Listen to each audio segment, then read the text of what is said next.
Well, there's so many places and directions to go, I'm not really sure where to start, so I'll just start here. Nova Scotia is eliminating its nonpartisan communications agency and is restructuring government communications. A spokesperson for Tim Houston says moving forward, communication staff will work within their respective departments. Minister of Communications, Nova Scotia, Leah Martin, says the move will reduce duplication and streamline government operations. Now, my first question is are there any job losses? I think that would be a natural question to ask. Where are the savings? Are you saving money, and how are you saving money, and are there job losses? So I thought I would reach out to the minister to get some details on this. Again, it's a pretty sweeping change, eliminating an entire agency, restructuring government communications. I'm not saying it's a bad thing, but I'd like some details, and some of the details obviously include jobs.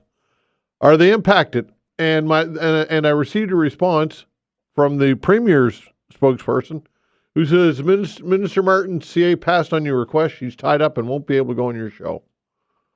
So there you go. It's as simple as that. So we will not get any response as to what is going on here with this restructuring. And I think that's irresponsible. I think if you're going to do something like this, then you should provide... It's communications 101, right? Provide the information to people like me who want to ask the questions. These are people's lives. These are jobs. These are taxpayers' money at play here. And I think it's secretive and it lacks transparency.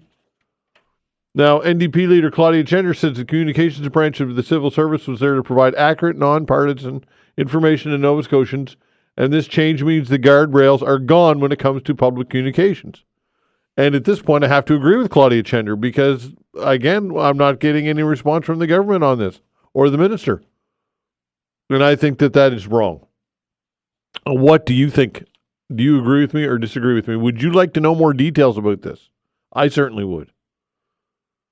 By the way, we're going to have the phone lines open for 2 hours today because Rob Thacker is away. Our last minute urgent matter required his attention, not anything too serious. But anyway, Rob Thacker is not available today. So just found that out this morning. So we will open the phone lines for 2 full hours today. So lots and lots of opportunity for you to have your say. Donald Trump, my goodness gracious. We're going to talk about the steel and aluminum tariffs and the Trudeau contingent, and the premiers are doing their best to push back to convince Americans and Trump that these tariffs, 25% going into effect March 4th, will hurt both countries. But is there any point to try and reason with Donald Trump?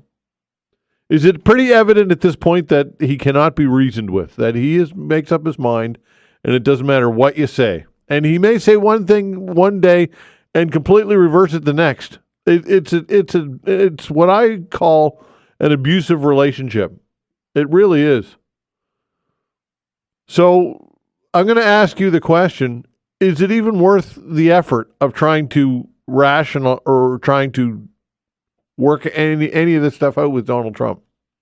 Is it worth the effort to try and reason with a guy like Trump? And I would suggest that it's probably not. I don't know where you go with it, but I don't see how this improves. And do you think that Trump knows what he's doing? Some of you out there like Donald Trump and think that he's actually on the ball and knows what he's doing. So it's one of the two questions. It's one of the two results, rather. Either Trump's a genius and he will, in fact, make America great again, however you define that, or is he unhinged and basically a madman and childish? I mean, this whole Gulf of America thing and wanting to annex Greenland and the Panama Canal and the 51st state, he's not giving that up. I mean, this guy to me, appears unhinged. So these are some things that we're going to talk about. Again, we will have lots of other topics as well, and lots of time for you between 11 and 1 today with no Rob Thacker. So 2 hours of your calls. Look forward to hearing from many of you. And those are just a couple of things that caught my attention. I've got other things in the pile as well. So I look forward to hearing from many of you. Thanks to Vanessa Vandeness as well on the other side of the glass of the control boards, doing a fine job as always. All right, joining me now for a chat is Geneviève Tellier, a professor at the University of Ottawa School of Political Studies. Geneviève, thanks for joining the show. We appreciate your time. Thank you for the invitation, Todd. Okay, so Canadian pride is on the rise in the wake of Trump tariff threat, especially in Quebec, which, to move the needle in Quebec, man, there must be something going on, eh? Yes, you're sure. Well, yes, it's Donald Trump. Quebecer, like any other Canadians, are very concerned. But for the first time, I would say in several years, Quebecers feel that the treat is the same for them than what it is for others in the country. And so we see this unity that we haven't seen in the past because Quebecers are under this menace from Donald Trump as any other Canadians and are questioning what to do and are looking more for support from other parts of the country as other parts of the country is doing also. And so we are all in this together. And this is rarely seen in Quebec. If I were to do a parallel in recent year, I'm thinking about the COVID crisis, the pandemic crisis, right, where it was a crisis for everybody in Canada, but Quebec was saying, well, we know what to do, so we will take care of ourselves. If other provinces want to do things differently, and some have did so, they will do it. But we will have our own policy, our own strategy. But this time it's kind of different because this strategy, this policy is the same for everybody in Canada, and unity is more rewarding than going in separate ways. And so I think that's what we're seeing in recent days in Quebec. Is it perhaps a bit of a wake-up call for nationalism in Quebec to realize that it's tough sled to go on your own as a national, as a nation, as a small nation? Is this a wake up call for all the challenges that can arise? I'm not sure it's kind of the end for the national movement, but it certainly brings some questions because that has always been the weak spot for the Parti Québécois, is that it has always had to explain why an independent Quebec would thrive economically speaking. And this time we see the menace. And so it's one thing to say, well, Quebec could act on its own as an independent country. But with Trump, with the menace of Donald Trump, Quebec, if it was an independent country, would have to strike deals with other countries. And so why be independent if we need to negotiate with the rest of Canada? We should be better to stay in the country. And so that's the main challenge for the Parti Québécois, for the movement, is try to articulate that. Doesn't mean that it's not a viable option to be independent. We have other countries that are as big as Quebec that are independent. I'm thinking about Sweden, Denmark, Belgium. But it seems to be more difficult in front of this giant that is American. And so, yes, this is a difficult time for the nationalist movement in Quebec, and they're going to have to re-articulate their argument and try to convince Quebecers that it's still a good option. But as I said, it's going to be much more difficult to convince Quebecers. All right, what type of timeline would it be in order to kind of reintroduce the whole topic? I would think that this all has to get settled. I think probably the whole Trump era would have to be in the rearview mirror before those conversations would be had in jest. What do you think? Yes, I think, but there will be a general election in Quebec in 2026. Currently, the surveys are saying that Parti Québécois is in the lead, and so there's a very young leader, very popular, very charismatic also. And so the conversation will have to be done sooner than later. And so it will certainly be one topic discussed during the election campaign next year. Now, you know, like me, that 1 year in politics is an eternity. So We'll see how things are developing. But yes, for the moment, it's not a good time for the Parti Québécois because, as I said, they have to come up with an answer. And a strategy, and they're going to have to make a campaign, an electoral campaign on that. And the Parti Québécois has also promised to have a referendum again, very soon in their mandate. And so, no, I don't think they will. They have the option to wait the end of the mandate of Donald Trump.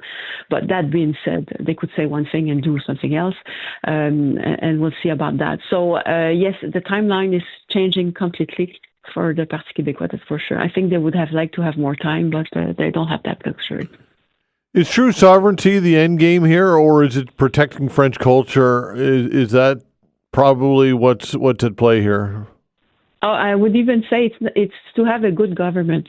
And so Quebecers are very well aware that there is a distinction between sovereignty and a referendum and electing the Parti québécois. So the Parti québécois has been elected twice in the past and has conducted a referendum. It has been elected more than twice, but in two occasions there was a referendum also. It was rejected, as you know.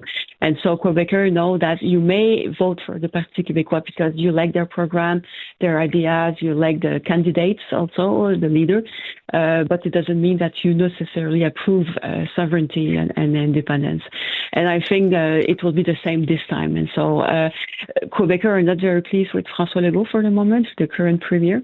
And so they are not also pleased by the proposition of other political parties. And so the Parti québécois is in good position.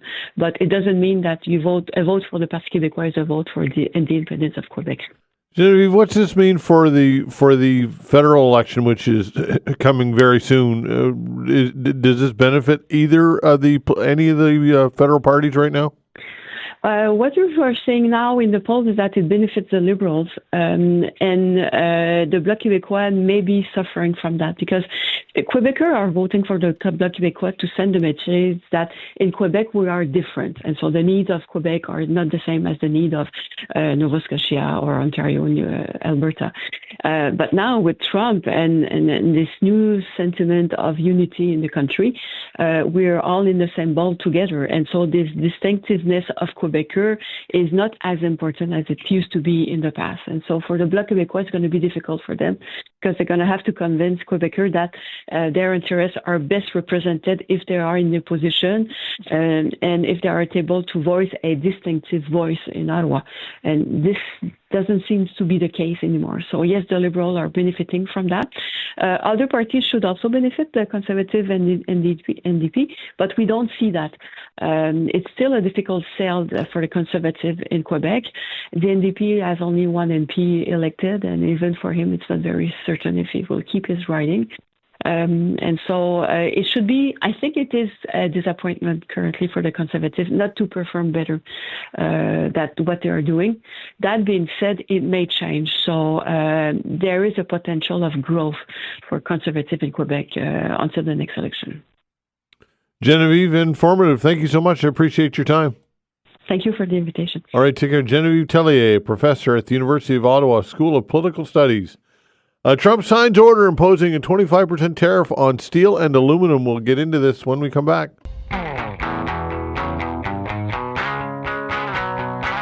All right, so it's been 3 weeks of Donald Trump, and it feels like 3 years. Robert Huish joins me here in studio, associate professor at Dalhousie University. Robert, thanks for joining me again. Good to see you, Todd. All right. So here we go again. Tariffs. Aluminum and steel. 25% March 4th. Just kind of broad strokes thoughts on this. So this is, again, something that with the threat of tariffs that Trump's put out, I figured that steel would be one of the areas that he would actually target, because this is something he did in his first term as well. In 2018, he was messing around with some of the steel imports. And I would suspect that softwood and any sort of dairy is probably going to be next on the radar coming up. But with steel, this is a huge export market that Canada has made with the U.S., particularly that in Ontario and in Quebec.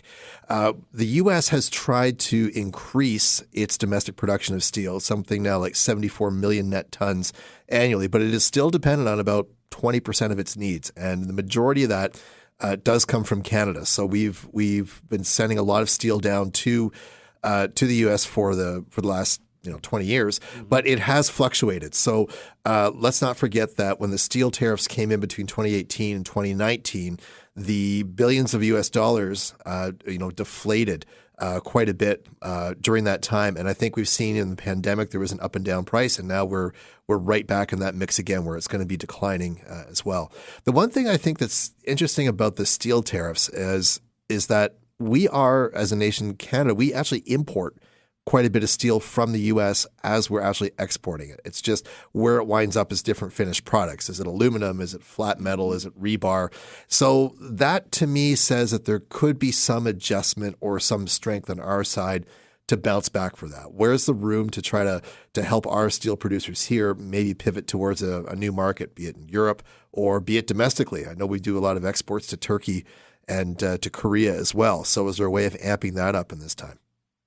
All right, but again, proximity to the U.S. and to those markets is plays a key role. I mean, that no matter what we're talking about here, that proximity and those millions of people and the economy of scale, it's hard to fight that, if not impossible. Oh yeah, I mean, if you're in Hamilton, Ontario, you can visually Right. see the states right there. That's right. You get product on water on the Great Lakes, or you get it on trucks, and you are in the world's biggest market, world's biggest market of consumption of steel, or be it other goods. So it's really, really going to be difficult to move away from that.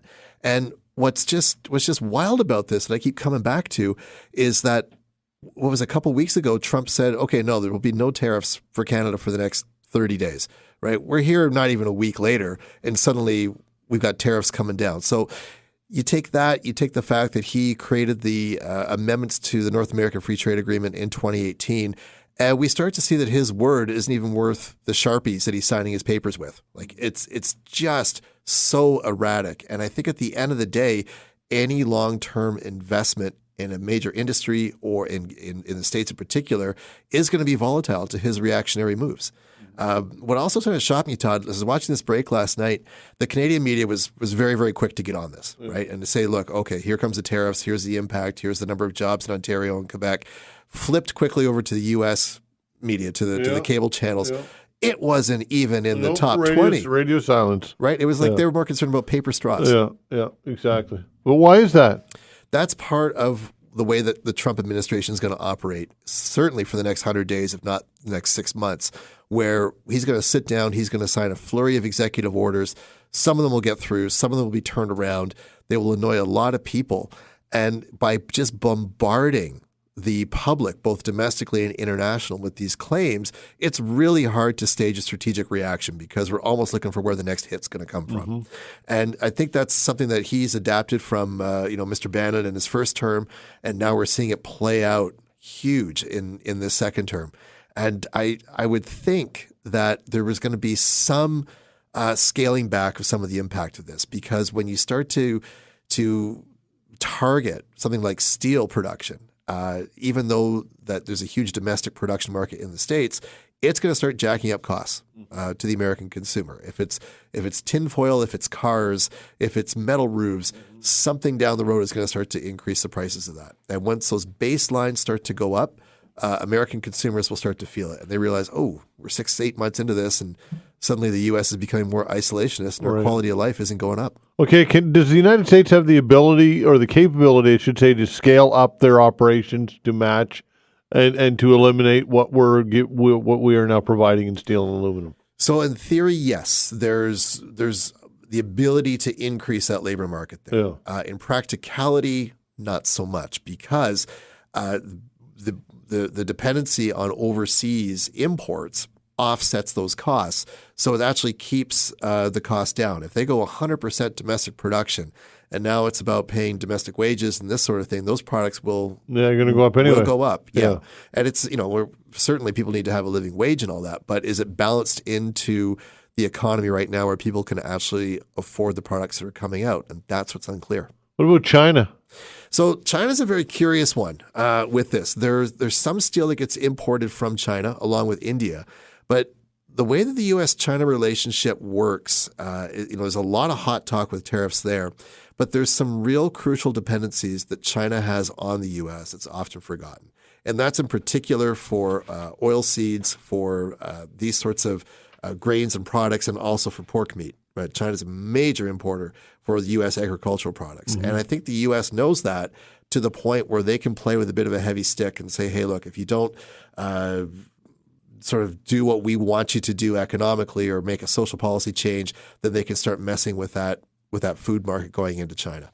But again, China is something that Canadians should also be very curious and worried about, because we've basically soured relations with them over the past 6 years as well. Again, with all the influence peddling and interference with our government. So we really don't have an alternative ally to go to when a trade war is breaking on right now, because there's a lot of hard feelings from that past period. What's next? I mean, you just wake up every day and say, what's coming next out of Donald Trump? What do you think might be targeted next? So I think our next thing will probably be softwood because that's a Well, historic push point for, Sure. for the U.S. The U.S. will also probably take exception with dairy. I could see them Yeah. probably going after our supply management system, targeting the big dairy quotas in Ontario and Quebec for sure. After that, it's going to be really in our court to figure out what our next move is going to be. Will Canadians start to boycott American products? Will we travel to Florida a lot less? Will we be replacing our breakfast orange juice with local apple cider, right? We'll see how that goes. And some of the governors, especially the governor of Kentucky, he's spoken out about that to say that, whoa, the largest bourbon market for Kentucky bourbon is Canada. Now, if we lose that, we are going to be hurting hard. So we can see that that's taking place. But the other thing to remember is that when you're dealing with this current administration, with Donald Trump right now, this is not a character who's making decisions with a lot of foresight into the future. if any. Yeah, it's very ham-fisted. Right, yeah. And we're going to get back to Canada's the 51st state rhetoric. Almost any time now he gets the opportunity to drop that, in it comes. So what do we do to the point where we say this is not a way to negotiate? This is not in any way helpful in sort of making progress here. The U.S. forgets that they'd be far better off having a strong neighbor to the north than trying to incorporate this 40 million plus people into a state level of governance. It doesn't make any sense at any level. And I think that that's going to be really, really hard for Canadian leaders to try to make sure those business relationships keep open, state to state, town to town. But at the same time, at the highest level of diplomacy here, we're just seeing intimidation, threat, and insult. And that's something we're just not used to dealing with. And of course, we've got a federal election, which is going to be. I would think that this would be the biggest issue: how to deal with Trump. That has now replaced the carbon tax or anything else domestically. How do you deal with this guy? That's got to be the top issue. What are your thoughts? Exactly. And whoever takes the top boss job, they are going to have to send a strong message to Canadians that we have a national unity. We have a particular brand that cannot be messed with. And how we do that in terms of a policy package, do we try to do knee-jerk reactions? Do we try to appease Trump step by step until we sort of get whittled down? Or do we find a way to actually insulate our economy and find new opportunities of cooperation, solidarity exchange with others? I think the real thing that Trump's team forgets is that Canada is a nation that is much more than resources, right? We're a very diverse nation, and that diversity is based on really important values. And if we start compromising those values, those Canadian values, by entertaining anything about the 51st state or starting to bleed off some of our key industries or our programs to try to appease this guy, that'll be the quickest way to deteriorate our values. So anyone who takes the next prime ministership, they need to be very, very clear on that what matters the most is the maintenance of Canadian values. We'll build from there. We've been through crises in the past. We can get out of sticky spots, but the most important thing is that we keep that nationhood together. Can economic force erode that motivation, though? It can, and it's going to put a lot of strategic pressure on a lot of strategic areas in the country. So we see that over time, as history will show, tariffs are usually brought out as a way of disciplining somebody else outside of your borders. So Trump seems to be a real fan of William McKinley, who was one of the last presidents of the 19th century. He used a lot of language like annexation. He used a lot of words like tariffs. And when he left the presidency and wrote his memoirs, he regretted all of that because it actually led the U.S. into a weaker position overall. But when you look at things like trying to tariff or even the big S word sanction, which comes down the tubes later on, these were economic weapons of the 19th century that were designed to put hurt and pressure on other powers, on other nations, and try to intimidate them. And in fact, up until World War II, economic impacts of blockades, sanctions, and tariffs were responsible for all sorts of disease and pestilence in the world. So yes, they will absolutely have that impact. And let's not forget that other countries have tried to put that sort of hurt on Canada over the past as well. During that period of foreign interference with China, they were very, very strategic about putting custom blockades or tariffs on strategic industries across the country. If it's seafood in the Atlantic, if it was pork in Manitoba, if it was canola oil, and thereby you create that hurt at the local level that gets resonated up to our own national leaders. Wow. So it's actually quite strategic, and there's a whole playbook on how to do it. Yeah. Okay, Robert, listen, appreciate your input and your insight and your expertise, and we'll call upon you again. Looking forward to it, Todd. Okay, thanks so much. You got it. That's Robert Huish, Associate Professor at Dalhousie University. We'll talk more about this when we come back.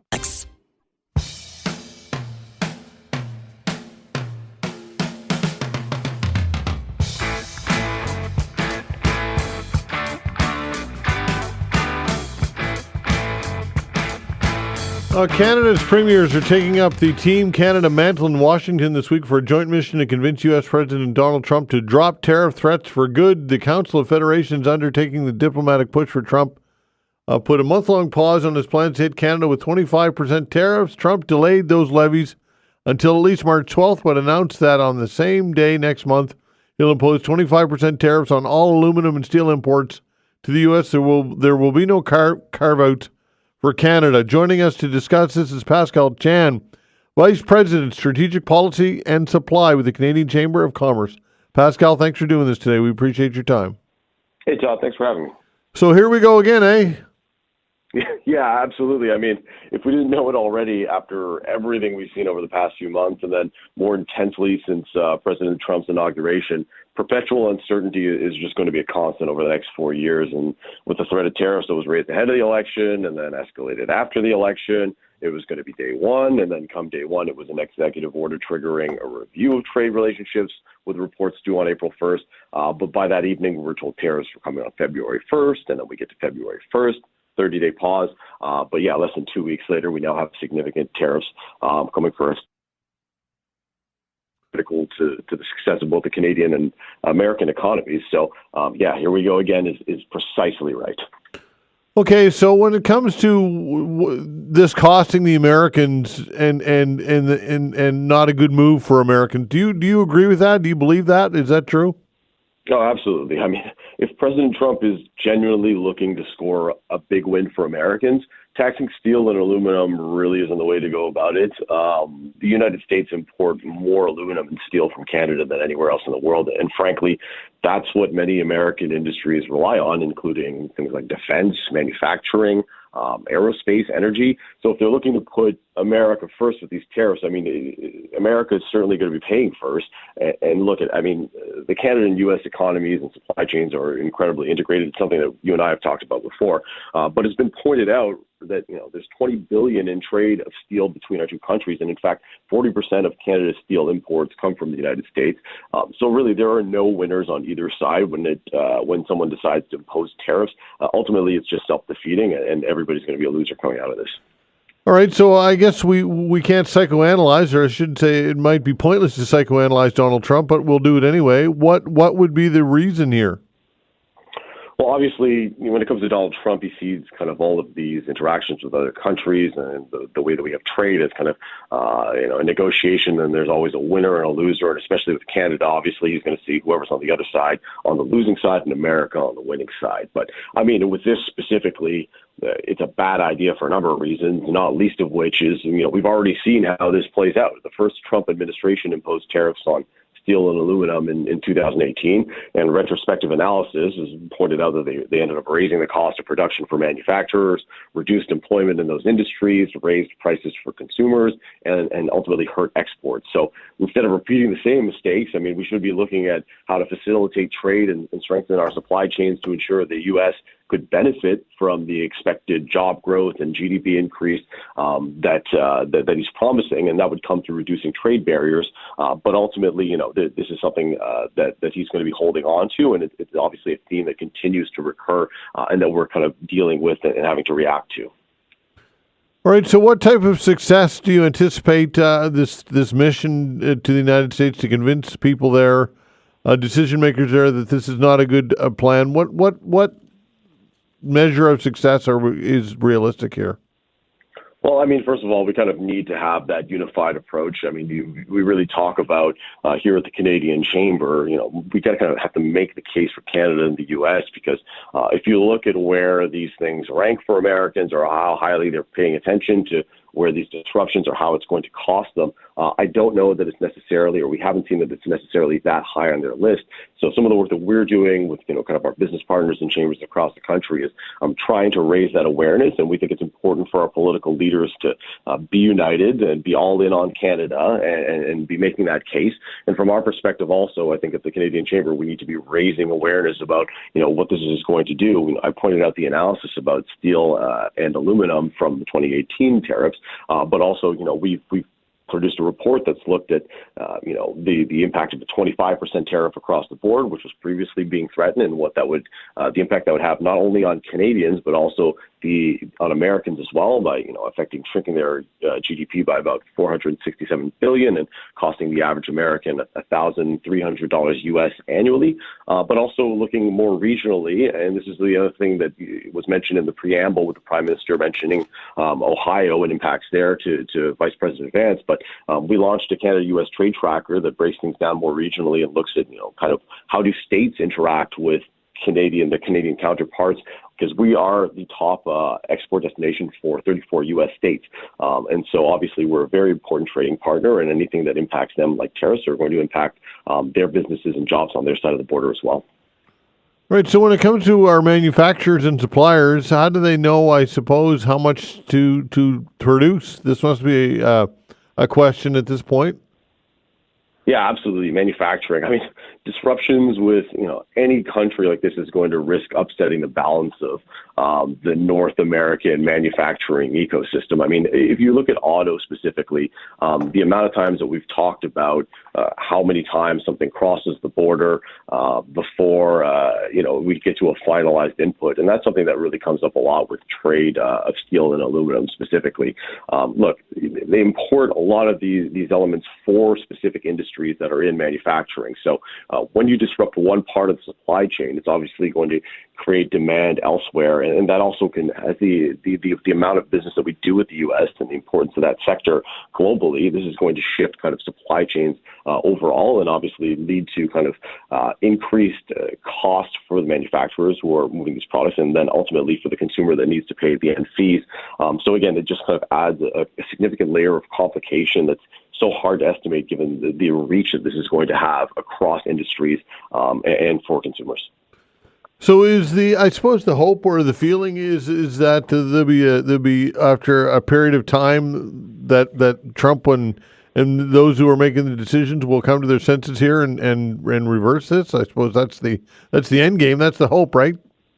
I think ultimately we saw that happen in 2019 eventually. Obviously, it wasn't getting the result that we saw, but I think as people's, as jobs are impacted, as industry is impacted, you're going to hear more and more from them. Obviously, this is a new administration. I think a lot of the businesses that do work on both sides of the border and serve customers on both sides of the borders are probably being somewhat measured in their approach with the president. But obviously, Donald Trump sees everything as a negotiation, and he wants to see things on a number of fronts from Canada specifically, which is why there was the threat of the 25% across the board tariff. He wants to see things at the border on irregular migration, flow of fentanyl, et cetera.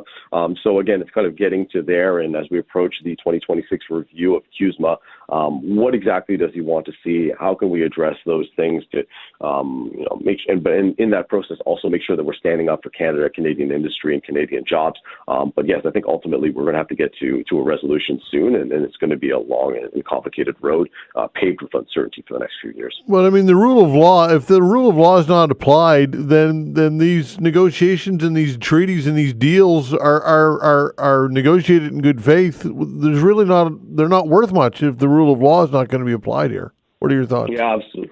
No, I agree, definitely. And this is something that we also have to look at. And I think that also all of our trade representatives are looking at as far as, what is allowed to be permitted underneath the various mechanisms that the president is using. And I think in 2018, we saw the use of, citing national security concerns to put these tariffs on aluminum and steel. And therefore, you're going to see an element to that as well. And how that plays out, we'll have to see. But for the moment, we have to control what we can control, which is, again, making sure sure that we're able to react to these things. Looking at also internally what we need to do around diversifying our trading partners, working on internal trade as well, which is getting some momentum at the moment. And again, as the Prime Minister said, being prepared to retaliate as required. Appreciate your time, Pascal, and your expertise. Thanks so much. We'll talk again. Thanks for having me, Todd. All right, take care. Pascal Chan, Vice President, Strategic Policy and Supply at the Canadian Chamber of Commerce. Restaurants Canada wants the tax holiday made permanent as the end nears. We'll discuss this when we come back.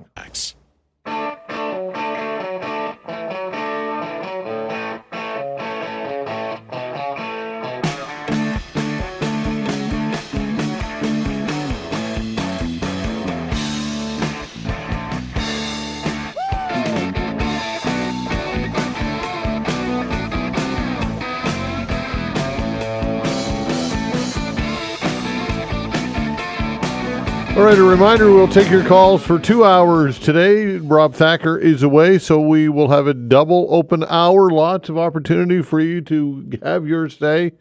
And I'm sure there are some things that you've heard on the show talked about that you've agreed with and some things that you've disagreed with. And that's, when all is said and done, what the show's all about, folks. It's about your opinion, right? And that's a good thing. So again, we will take your calls between 11 and 12. And rather between 11 and 1. Look forward to hearing from many of you when we do so. All right, just looking through my pile of stuff here. And I seem to have misplaced, let me see here. This is live radio, folks. This is what happens sometimes when you're live on the air.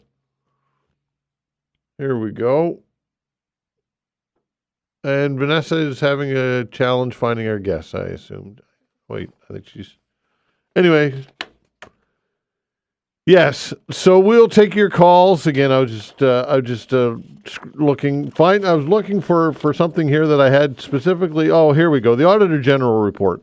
I just received this morning. We'll be getting into this. The Auditor General Kim Madero joined the show on Thursday. We had hoped to have her on tomorrow, but Thursday is the day that it's going to happen. So the Auditor General, Kim Adair, is once again asking the province to improve public accountability for the latest $1.38 billion in over-budget spending that was not approved by the Ledge. Change is needed to ensure legislators and Nova Scotia taxpayers clearly know where public funds are going. So again, Kim Adair will join us to talk about all of this, the Auditor General, and it's a good thing we've got an Auditor General. Total revenue has exceeded the budgeted amount for 4 of the past 5 years, and the province has used the increased revenue to advance additional spending, Adair says in her 2024 financial report. The Auditor General cautioned that significant uncertainty has impacted the province's revenue estimates, noting that there have been repeated and significant variances between budgeted and actual revenues over the last 3 years. The report goes on to say over-budget spending has significantly increased in recent years, with $1.38 billion approved in 2023-2024 and a total of $7 billion approved in the last decade. These additional appropriations were 8.2% of the province's total expenditures this year, compared to only 1.3% a decade ago in 2014 and 2015. So as you can see, lots and lots to talk about when Kim Adair joins the show at 10:45 on Thursday. So I look forward to that. All right, before I get to our next guest, we've got some Mooseheads tickets to give away. We've got a pair of Mooseheads tickets. Mooseheads hosting the Cape Breton Eagles Thursday night. If you'd like, it's 2 sets, is it, Vanessa? You've got one set. All right, we've got 1 set of tickets. Be caller 5 now at 902-405-6000 if you'd like those tickets. Again, 902-405-6000. Again, Mooseheads tickets, 902-405-6000. All right, Janick Cormier joined us. Janick is with the VP Restaurants Canada Atlantic. Janick, thanks for joining the show. We appreciate your time. Thanks for having me. All right, so Restaurants Canada wants the tax holiday made permanent as the end nears. First of all, tell us about what the tax holiday. What was it? Well, in Atlantic Canada specifically, it meant that people had 15% off their meals. So we saw an increase in foot traffic in our establishments. We've seen an increase in sales. And the fact is, when they put the GST in place back in 1991, our sales declined 11%.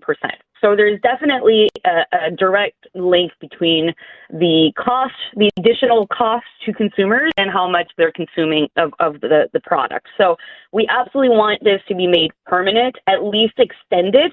We are in very uncertain economic times. We're maybe looking at a reality where we're going to have tariffs with our number one trading partner, the United States, which means Canadians are going to tighten up their belts even more. So at least give us this reprieve and allow people to enjoy a meal tax-free. Okay, any indications as to whether or not they'll do so? They're pretty mum on the topic. Our conversations are continuing with the federal government. Today we have meetings with certain cabinet ministers. We're going to push it until the end. The last thing we want, though, is for the tax holiday to come to an end on Saturday, change all of our POS systems, and then on Monday the federal government announces that they're extending it, for example. So we don't want that break to happen, because that requires a lot of work for our members to reprogram their systems. But we're hopeful. This is an opportunity that we're going to take and continue to fight for our restaurant owners. Okay, so when it comes to restaurants themselves and restaurant owners, we know that there's been a lot of talk about and a lot of discussion about the struggles, and the struggle has been real with human resources and inflation and food prices and all that goes with it. And and bankruptcies. What's the state right now of the restaurant industry in our region? Unfortunately, it's not great news. About 53% of restaurants are either operating at a loss or barely breaking even.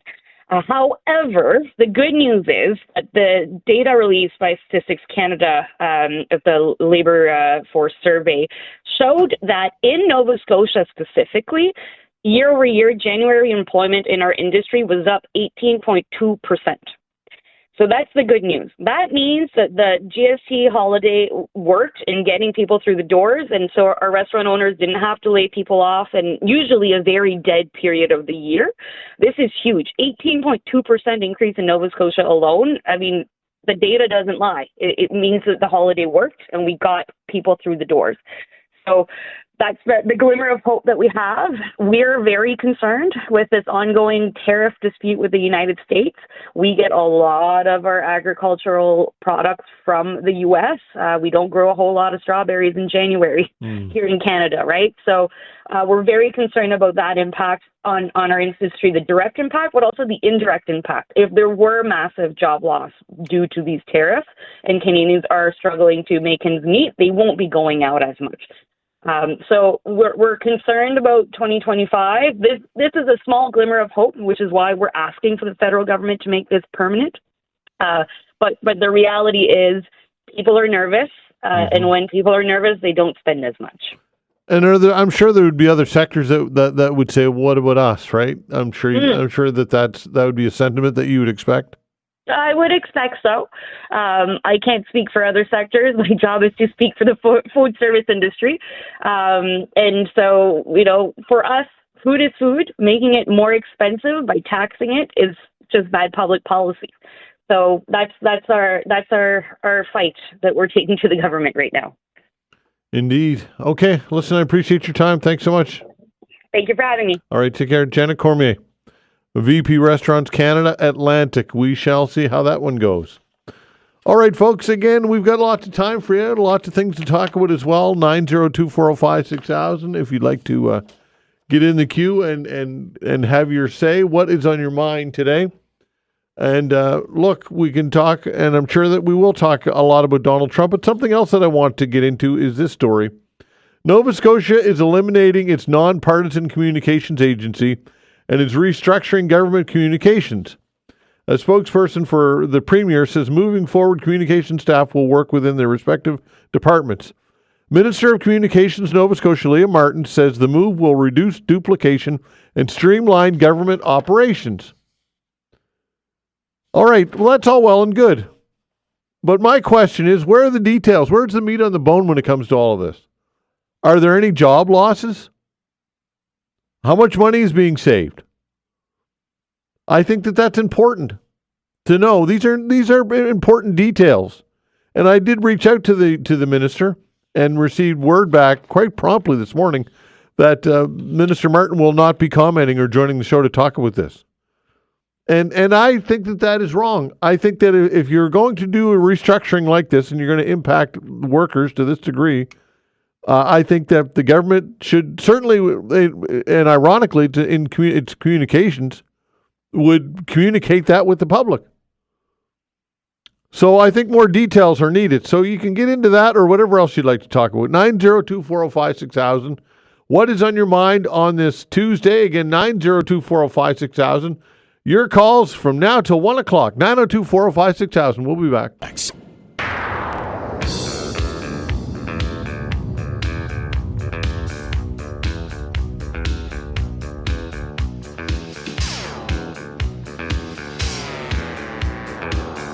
All right, taking your calls, 902-405-6000. Your calls till 1 o'clock, folks. Again, 902-405-6000. Survey data indicates a surge in Canadian pride in the wake of Trump's economic attacks. So the question to you is, one of the questions is to you is, do you feel more patriotic as a result of all of what's gone on here? Do you feel a sense of patriotism that you have not felt in a while?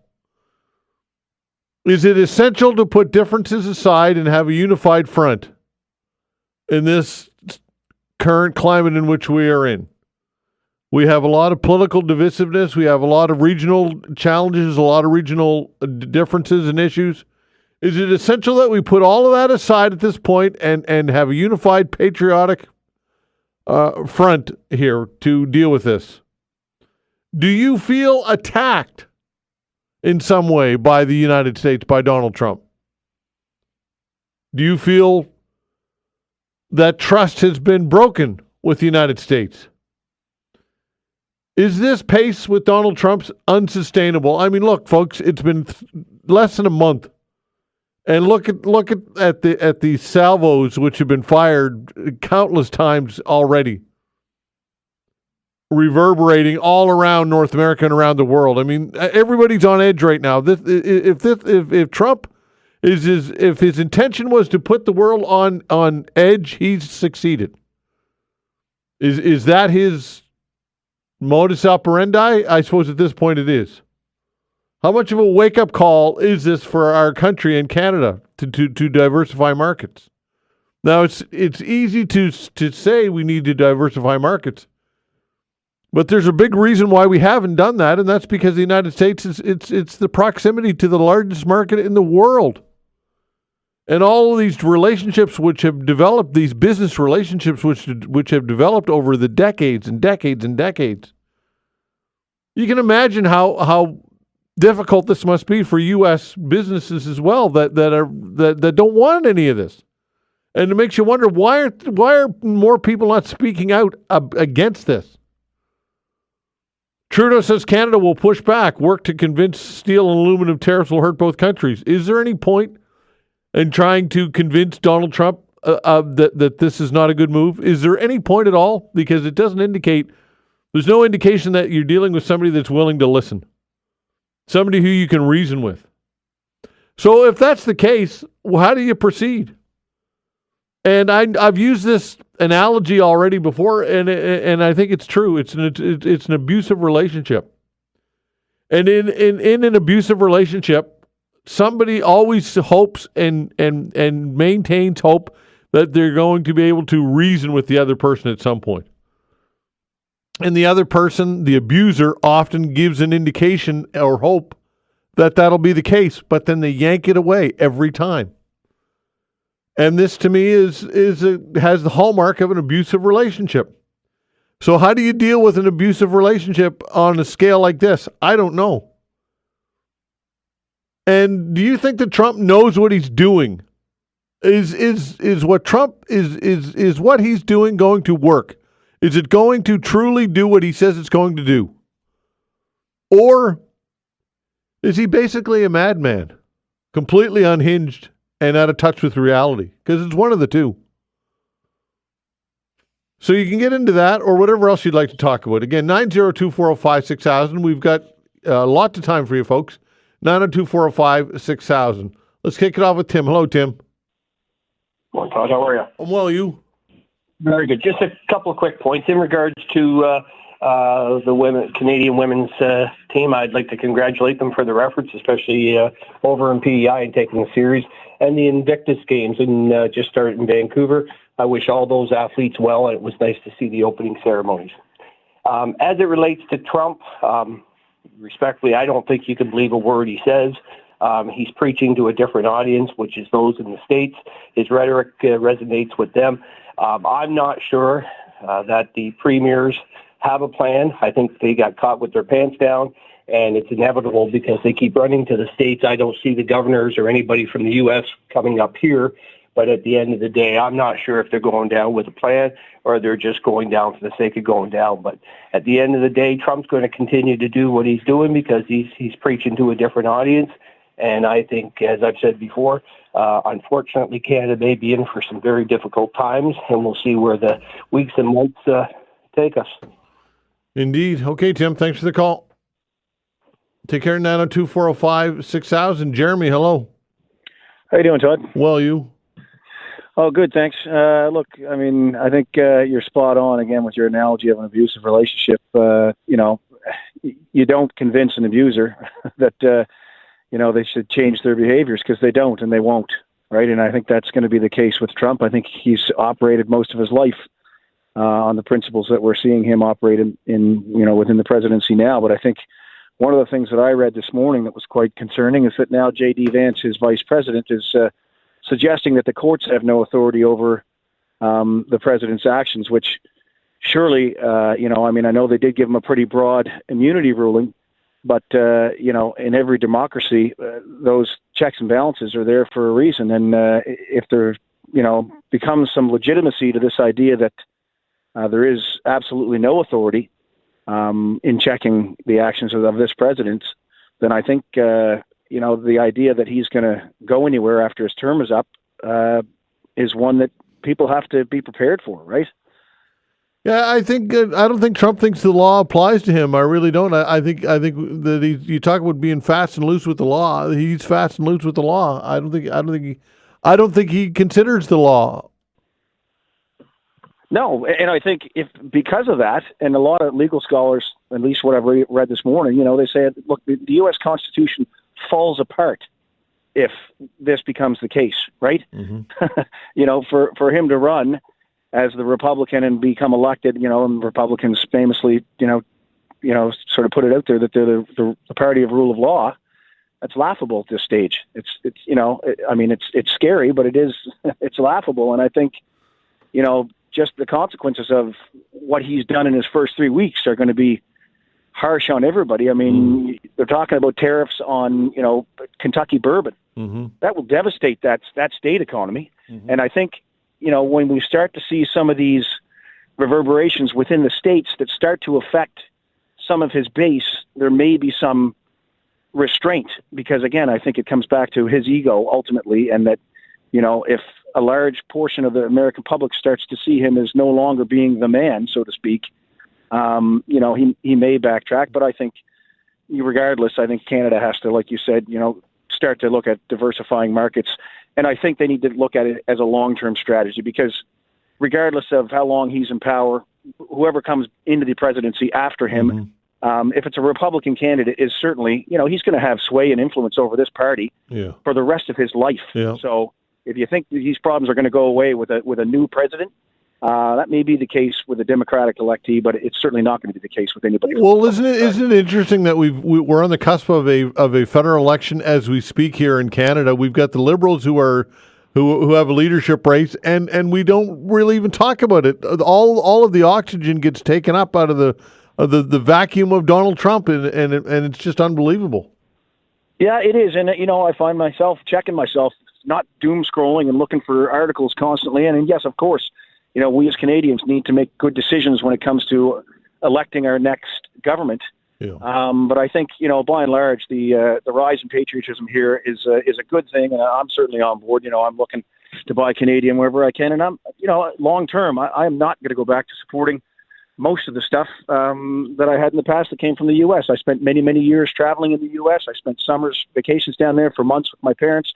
I have U.S. relatives. But I think it's bigger than that. I think we need to look to other places to look for good trading partners. Jeremy, appreciate the call. Thanks so much.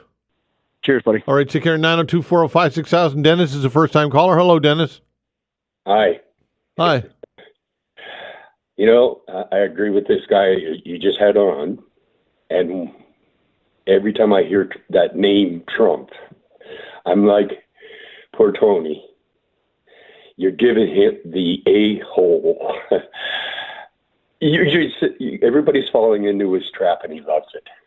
And he's got the world by his hands right now because he is one of the biggest economies.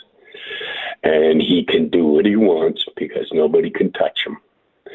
And if we keep this up, falling into his trap, there's nobody that's going to handle him because he's going to say no to everybody just because he can. And it's, as a Canadian, it's over my dead body that he'll have Canada. And I'm not a young kid anymore. Yeah. I'm in my 70s. Yeah. And I've been through a lot of politics from Kennedy's down. Mm-hmm. And this is the worst of it. I mean, I can understand what he's doing. Politically, it's suicide. But also, financially, it's suicide.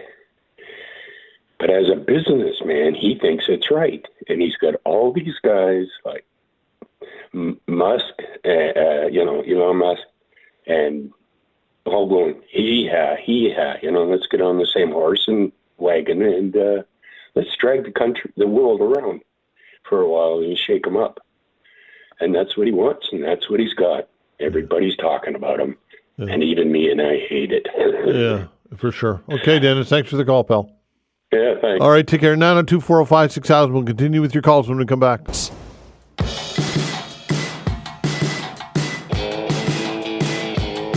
All right, taking your calls till 1 o'clock, 902-405-6000. Sean, hello. Oh, my. Finally got through. Look at that, buddy. It's been a while. Indeed. So I just want to talk about this tariff, Todd. 25% tariff we're talking about is a threat to Canadians, and that Donald Trump is a threat to Canadians. But yet, Trudeau's got a 20% tax hike coming in April, and he's not attacking the Canadians. Okay. So I just don't understand why it's like people are talking about Trump is going to annex Canada, but they're not talking about the reality. They're not talking about the reality that 25% tariffs on steel and aluminum are going to cripple our economy to where we're going to be a bankrupt country, and we're going to be a third world country, and people will be begging to be bought by the states. So I just find it very hypocritical that we're talking about Trump putting a 25% tariff on and going to cripple our economy, but yet a 20% tax hike isn't the same. What are you talking about? This 20% tax hike? What are you referring to? The carbon tax hike that's coming April 1st. 20%. Okay, well, I think we could all agree that the carbon tax ain't happening at this point. That's off the table, right? You really think, Todd, that Mark Carney is going to take I mean, this guy has been the UN climate guy for the last 10 years, going around and talking about to each country. I believe the carbon tax, the consumer-faced carbon tax, is off the table. I think that Canadian people have spoken, and they know that it's political rat poison, and I think it's done. Yes, I do. I think it's done. Okay, so you think that? Yes, I think it. Yes, I think it. Yes, I do. Okay, but why is it Donald Trump's fault that a 25% tariff is going to cripple Canada? I just don't understand why it's Donald Trump's fault. Okay, so Sean, just to make it clear, you support Donald Trump. You think Donald Trump, you're on his side right now. You would like it if Donald Trump annexed Canada. Is that what you're saying? But he's not annexing Canada, Todd. Like, what is he going to do? Everybody's calling in and saying that they're ready to go to war. There's not going to be a war. Who said they're ready to go to who said they're ready to go to war? I've never heard that once. The last caller said he's 77 and he's ready to die for the country. Okay, and patriotism is a bad thing?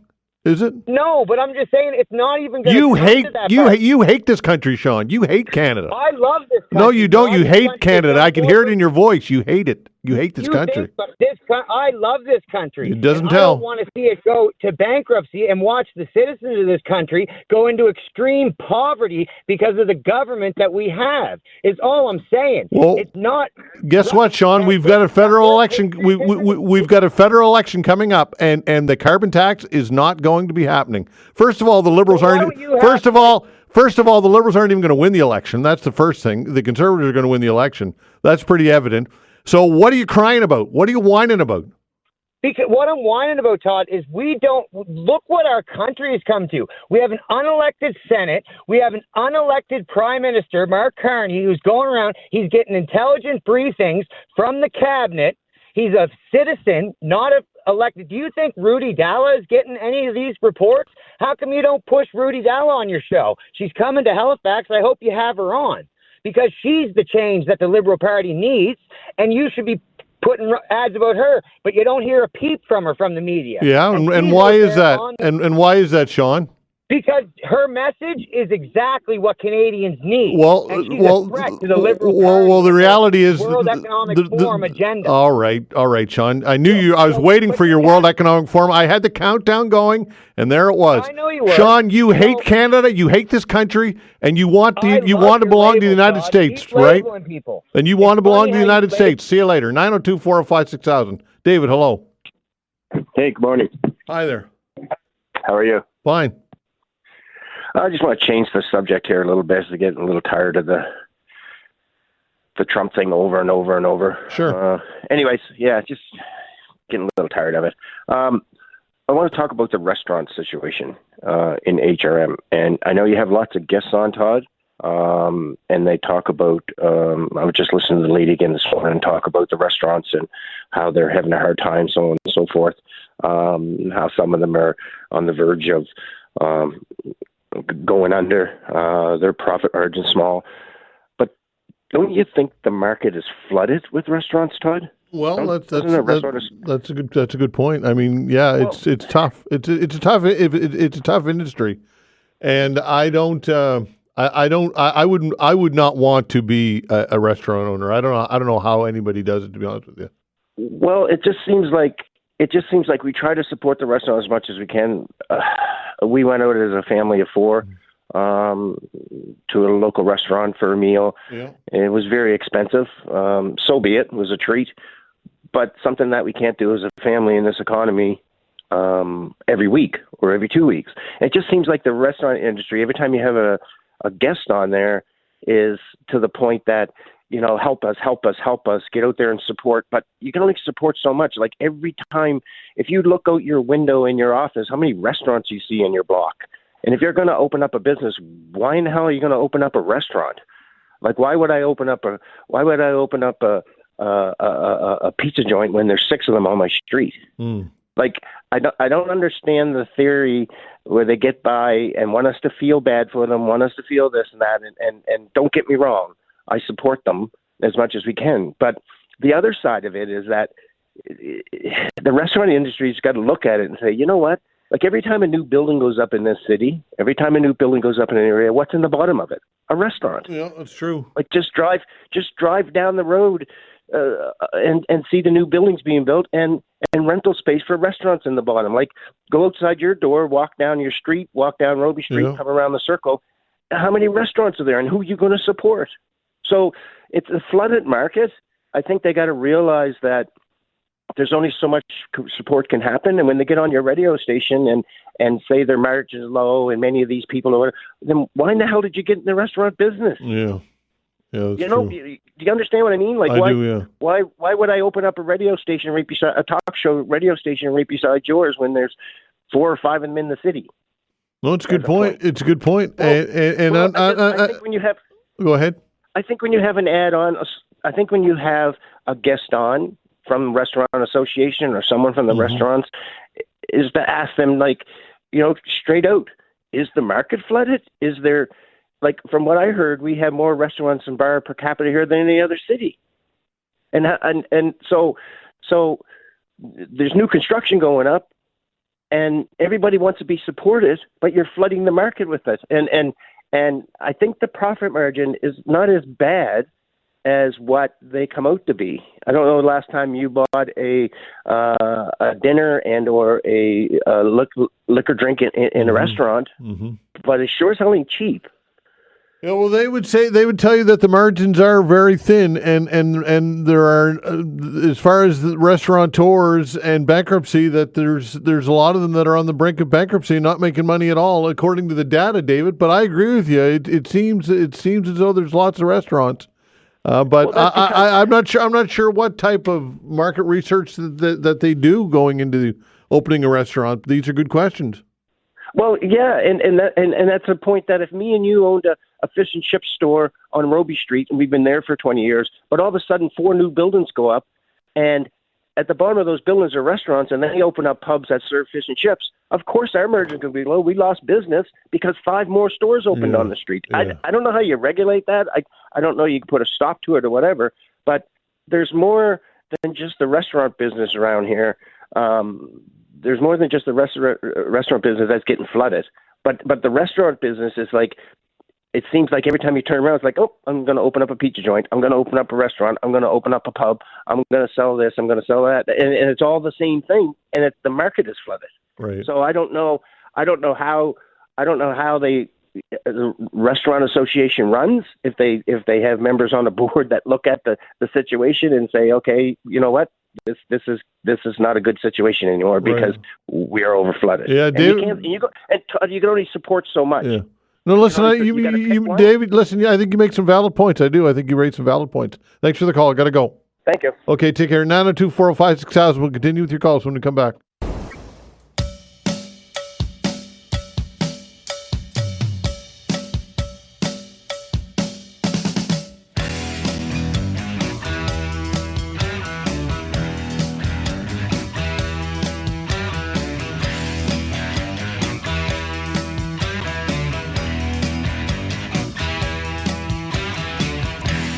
All right, taking your calls till 1 o'clock, 902-405-6000. Again, 902-405-6000. Sharon, hello.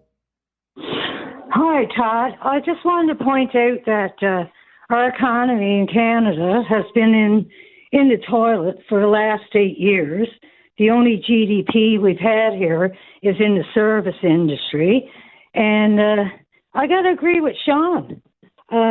I find that if someone calls in and disagrees with you, you either hang up on them or you get extremely angry at them because they don't agree with your opinion. No, that's not true at all. What you're saying is not true at all. What you're saying is not. Wait, hang on a sec. I don't. You deal with people all the time when they're trying to express their opinion. Listen, or you hang up on them. Sharon, would you? Let me finish. No. You're going to listen for a second, okay? Of course you won't. Oh my gosh. You're on here. I have no problem. You're on here talking about Trump every day in a negative way, and you don't know why he's doing this to Canada. Yeah. Because I can tell that by the way you're coming back at people. You're a journalist. You should know why he's doing it by now instead of just listening to all the propaganda. I see. He's trying to protect North America from all the crime, the money laundering, the political interference. We're a threat to the USA. He's been asking for 8 years ago when he was in office. He asked the government to clean up the mess, and they gave nice words, but they did nothing. And this is why it's happening to us. Sharon, you are completely brainwashed. You are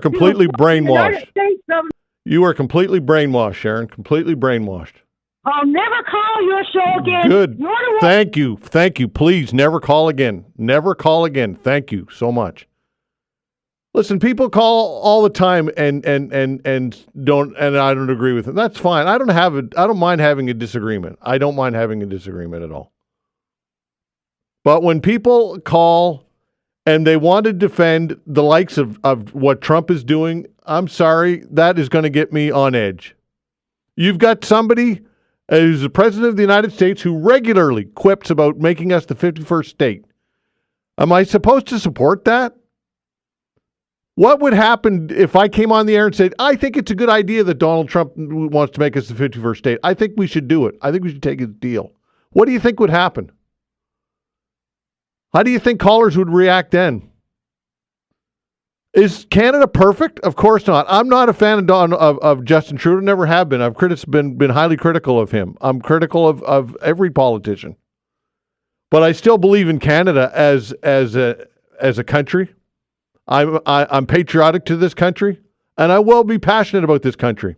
And when I have and see the President of the United States want to tear this country down, which is what he wants to do, and he's not even been secretive about it. He's been completely transparent about what he wants. He wants to own Canada. He wants to destroy us economically. Am I supposed to support that? And because we have a carbon tax, which I've never supported, but that's the equivalent of what Donald Trump is doing, trying to destroy this country, and I'm not supposed to get excited about that or get my back up about that when callers basically call and support this guy? I mean, this is somebody who we cannot trust. That's my take. That's my take, folks. 902-405-6000. Abraham, hello. Yes, hey, how are you? I'm well. Hey, Todd. Good. It looks like you've been having a hard time there, some of those callers. So what I'm thinking, like here in Canada, we should just hit hard back. Just because what Trump or Elon Musk right now, obviously he's his backbone guy trying to bring up all that stuff as well. So I think his Tesla vehicles that we have here in Canada, well, I think Canada should about time to say, you know what, there's 100% on them that we could add on that. And that money that we could use it towards all these businesses. And my other thing is, I think for the steel, aluminum, and other things that we have, like such as dairy and beef and so on, and like seafood, we should definitely look at other parts of the world that we could start doing our business. I know the seafood already been doing that, but we should not rely on U.S. and be held by their mercy every time they want to do something to us. I think Canada's big. We have a lot of natural stuff that we could sell around the world. I don't think we need U.S. personally. The market is pretty wide and open in Europe. I'm sure it's open elsewhere. I think it's about time to kind of disconnect and divorce U.S. and go to somewhere else and do our business. Well, Abraham, unfortunately, the proximity to the United States and to the millions of people that are there, and it's the biggest market in the world, is makes it so attractive. It's difficult to do that. That's the reason why we've established these trade relationships that we have. But you're right. We need to diversify, and we need to do it quickly. But the challenge is going to be time. It's going to hurt. We're going to hurt for a while. Canada's going to suffer. Canada's going to suffer for a while, Abraham, through this. It's not going to be easy. I know. I believe, yes, Canada will suffer for a while. But you know what? The way I look at it, okay, let's get hurt for maybe, a year or whatever. Yeah. I know it's going to be lots of money that's going to be pumped out back to our economy. But you know what? But a year or 2 years better for a lifetime. Yeah, you're right. You're right, Abraham. And it's like I referred to it as an abusive relationship. It's tough to break that relationship sometimes. Sometimes it's difficult. It's always difficult, actually, to get out of an abusive relationship. But clearly, that's what we're dealing with Trump.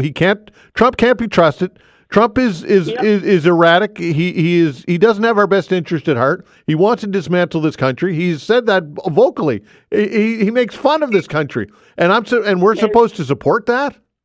Exactly. Nobody should be supporting that. I mean, I'm an immigrant, but I've been here for 33 years. You know what I mean? Still, Canada is my home. Yeah.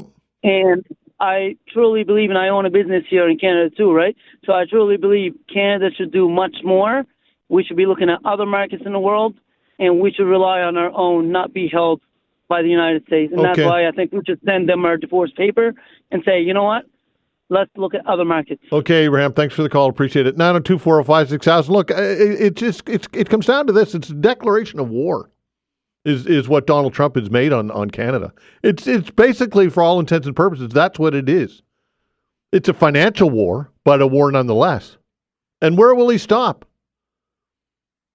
And me as a talk show host, I'm supposed to sit here and go, yeah, it's okay though that he's doing that. It's no big deal. It's the equivalent to the carbon tax in Canada.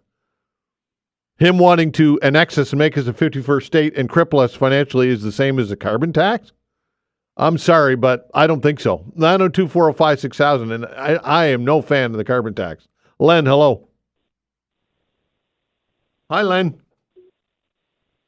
Len, are you there? I'll put Len on hold and go back to you. Len, or rather, 902-405-6000. Steve, you're an American, I'm told. How are you? Hey, how you doing? Yes, I am an American. Actually, have a lot of roots from Canada, or my grandmother's last name's Boucher. So very proud Canadians, but also live in the United States as a taxpayer. And I'm seeing kind of the opposite of what I understand the point of view of the Canadians, but at the same time, we're losing our jobs. Steel plants are closing. I live not far from Bethlehem Steel. What's happened to that? At the end of the day, we have to do something to even the playing field.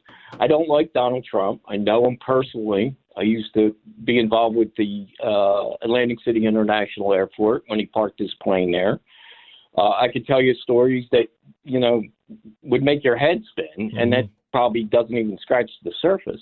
But at the same time, I hear all the Canadians saying, we don't want the American this, we don't want the American that, we're not going to buy the American product, we're going to almost declare war against the United States, when really Canadians are very dependent on the United States for military and everything else.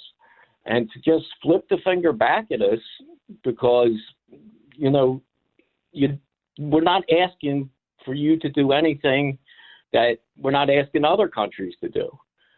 I'm an American taxpayer, and you wouldn't believe the amount of taxes I pay. We love Canada. We don't want anything to happen. The majority of Americans don't want a 51st state. It's obscene.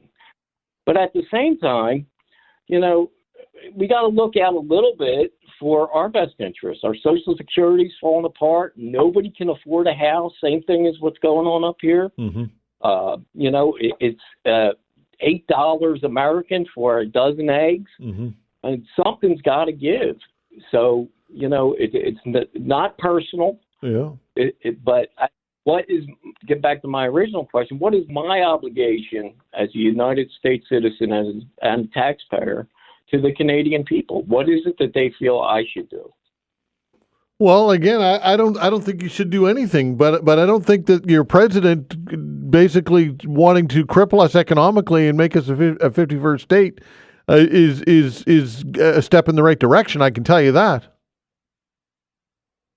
Well, I don't think most Americans agree with the 51st state. Well, then, why are they not speaking out against it? Why are we not hearing, Steve, from lawmakers in Congress and senators and people of influence and business people and people like that? Why are we not hearing more people calling him out on this stuff? Well, that you would have to blame on the press, because somebody that sees it firsthand, the Americans are in an uproar as well. He got in with a little bit more than 50% of the vote, and but half of the country is really up in arms, and there is things on it every day. If you look on TikTok or some of these other social things, don't for a minute think that all Americans are pro-Donald Trump, because we're not. And a lot of these things that are going on, we're really not happy about. But at the same time, I said, as Joe taxpayer in the United States, that's funding an incredible military to help protect the Canadians. Yeah. They don't seem to want to, it's not reciprocating. Yeah, no, Steve, I get the grievances. I do. I get the grievances. We've been a laggard on defense. We have 100%. And I'm not, I can understand why, but it's not only us. It's NATO. It's Europe. It's the Americans have done all the heavy lifting for a very, very long time. I get that. I don't think that Donald Trump is way off base when it comes to some of these core key issues that he's bringing up. But he's only been around for 3 weeks, and he's trying to it's just one thing after another. The speed in which he is going at this, and the approach it discredits him completely, Steve. In my opinion, it just does. Yeah, and I agree with quite a bit of that. I said we have, a lot of people in the United States are not Donald Trump fans, and you're not talking to one. But at the same token, there has to be some kind of even playing field, and some of these things do need to be corrected. $1 billion to Yemen. Yemen would love to see United States blow up tomorrow, but yet American tax dollars are going to them, other countries, Sudan, and somebody's got to do something about this. It's way over he's not the man, but at some point, Americans are starving as well. Yeah. Okay. Thanks, Steve. Appreciate the call. Got a boogie. Thanks, buddy. Thank you. Okay. Take care. 902-405-6000. We'll continue with your calls when we come back. Continuing with your calls till 1 o'clock. 902-405-6000. Len, hello. Hi, Len. All right. I'm just going to let Len go. He can call back. 902-405-6000. Couldn't get through to you. Sorry, buddy. Barry, hello. Hello there.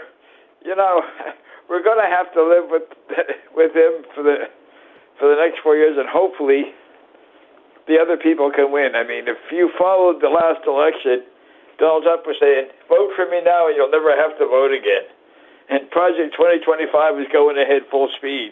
So if they don't win, the United States could go from a democracy to an autocracy, and that's a pretty scary thing. Yeah. And that's what's going on right now in the United States. I mean, people defend this man. Moving in the Gaza, he was proposing ethnic cleansing, taking people and scattering them to the wind. I mean, how can you defend evil? There's a point where we've got to realize that struggle along and hope that the United States safeguards control this man enough that it doesn't get any worse, because I don't see much difference between a guy like him and a Mussolini or a Hitler. I cannot see a difference. At the football game, they had to take the signs up, end racism. That's been there since that guy took his knee. But the NFL did speak afterwards that they supported DIA, but this man is a racist beyond belief and a fascist, and we should be really scared. Just protect ourselves. Well, look, I'm very hesitant to use that type of terminology, because I think the conversation can be had without it. But there are some characteristics, there are some parallels which are materializing before our eyes, and it's scary, is what I will say. I mean, I'm hesitant to use that type of terminology, but it's scary times for sure, Barry. Thanks for the call. 902-405-6000. Let's see, where are we going next? Let's talk to Mike. Hello, Mike. Hey, Todd. How you doing today? I'm well. You? Not too bad. So I'm no fan of Justin Trudeau either, and I've been critical of the carbon tax because I don't think it's going to do what the government says it's going to do. But what I don't understand is people that hate Justin Trudeau so much, and the Liberals, and are extending that to Democrats in the States. It's like, I don't agree with your policies, so you're my enemy. And I don't understand that. But I also don't understand the people that support Trump. Like that, everybody's entitled to their opinion. What I don't understand is they will not listen to any other facts. And then, like they say, oh, well, he's such a straight talker. But when he says something that they don't believe or don't want to believe, they say, oh, he didn't mean that. So he's been saying almost since before he did his inauguration, he's been saying that he wants to make Canada the 51st state. But we're not supposed to believe that? Well, why? Exactly. He's been saying it and repeating it all over the place. Yeah. But it's like, but again, because his supporters, especially this, north of the border, his supporters don't like that. So it's like, oh no, he didn't mean that. Oh, but he meant this. Oh, but he doesn't mean that. Yeah. I can say I've never voted conservative. But like, I would like to think that I'm intelligent enough that, if the people that I support start talking like autocrats or start talking like idiots, I'm not going to continue to support them. Yeah. I would just like to get back to a point, like, we don't, you and I we don't always agree. It'd be a pretty boring show if everybody that called in to your show agreed with everything that you said. Yeah. But I don't think I've ever considered you an enemy. Absolutely. It's like, no, it's like, and plus, like, your arguments, your how you look at things, I think is reasonable. I may not agree with everything, but it's not, it's reasonable. And I just find so many of the people that just blindly support Trump, just their arguments are just completely unreasonable. And again, they're entitled to have that opinion, but I would just like to get back to a point where, we disagree, but I don't hate you. Yeah. Well, Mike, it reminds me of a cult, really, is how I would put it. It truly is a cult. Yeah. If you look at the hallmarks of a cult is basically worship. Donald Trump is basically worshipped by those who support him, and it's unhealthy. It's unhealthy. Yeah. That's why I always have. I never use the word fan. I don't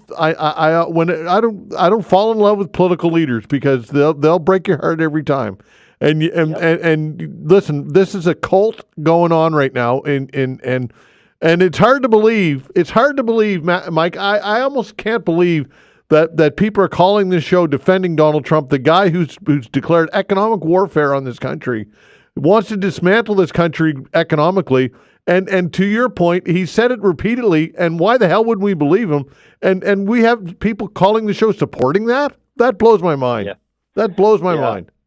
Well, that and the fact that he keeps and he's not the first one to do this, but he's one of the politicians that just keeps repeating the inaccurate information, like, oh, there's so much fentanyl going into the U.S. from Canada. That's right. Their own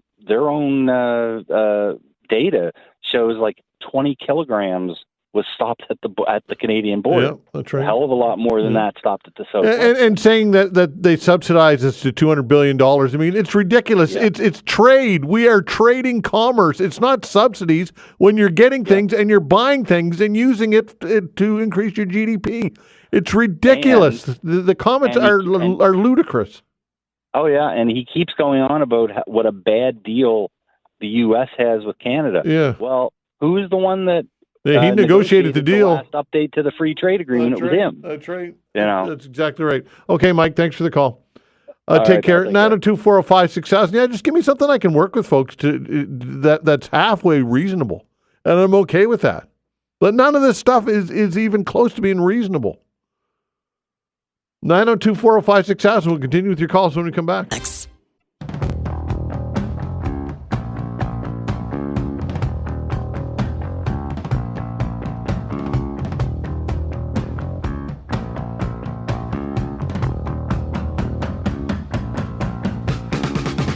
All right, taking your calls, 902-405-6000. That is the way to reach us. Again, 902-405-6000. Let's see. Let's have a look at the board. 902-405-6000. Jim, hello.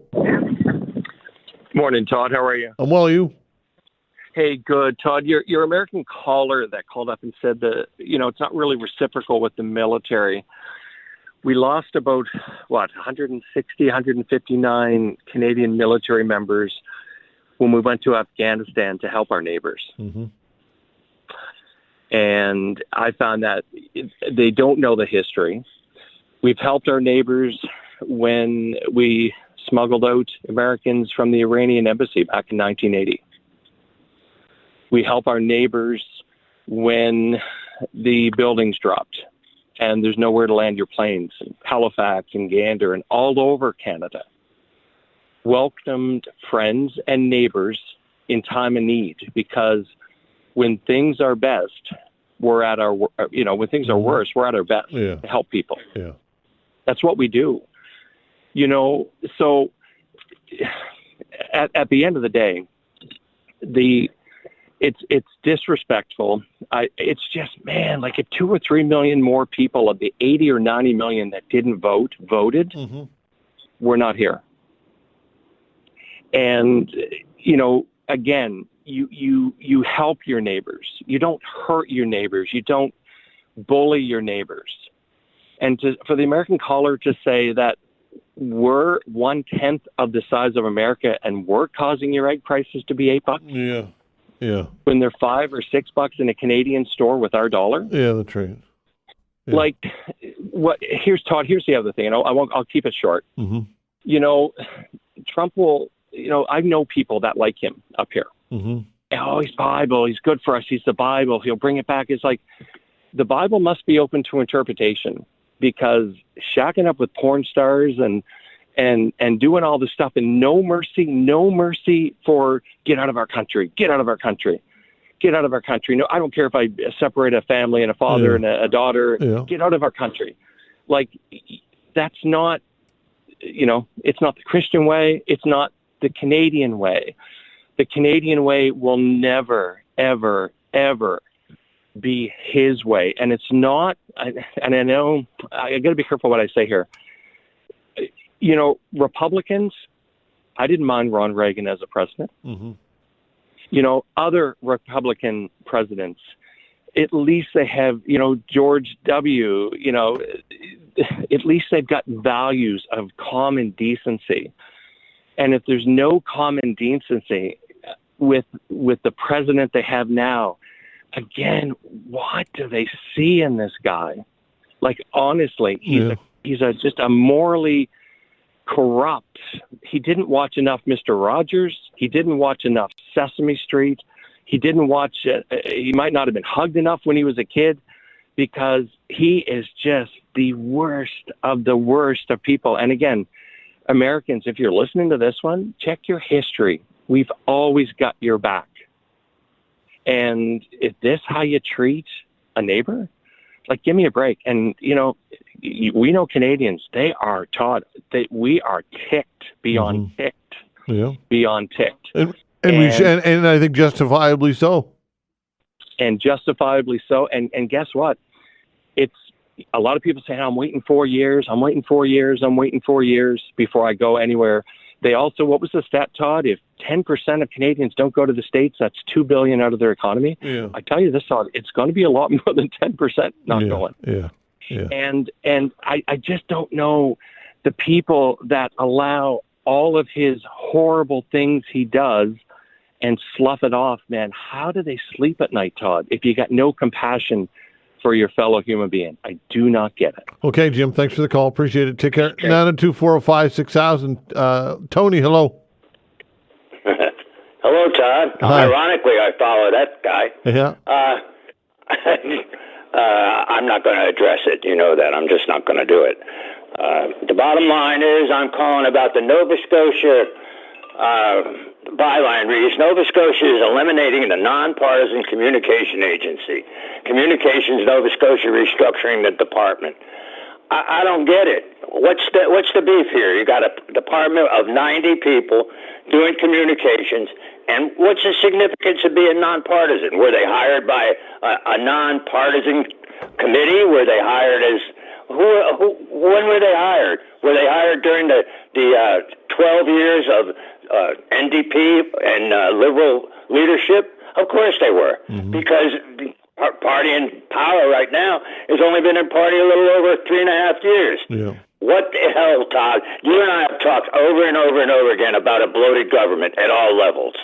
Apparently, if you read this, it's kind of strange.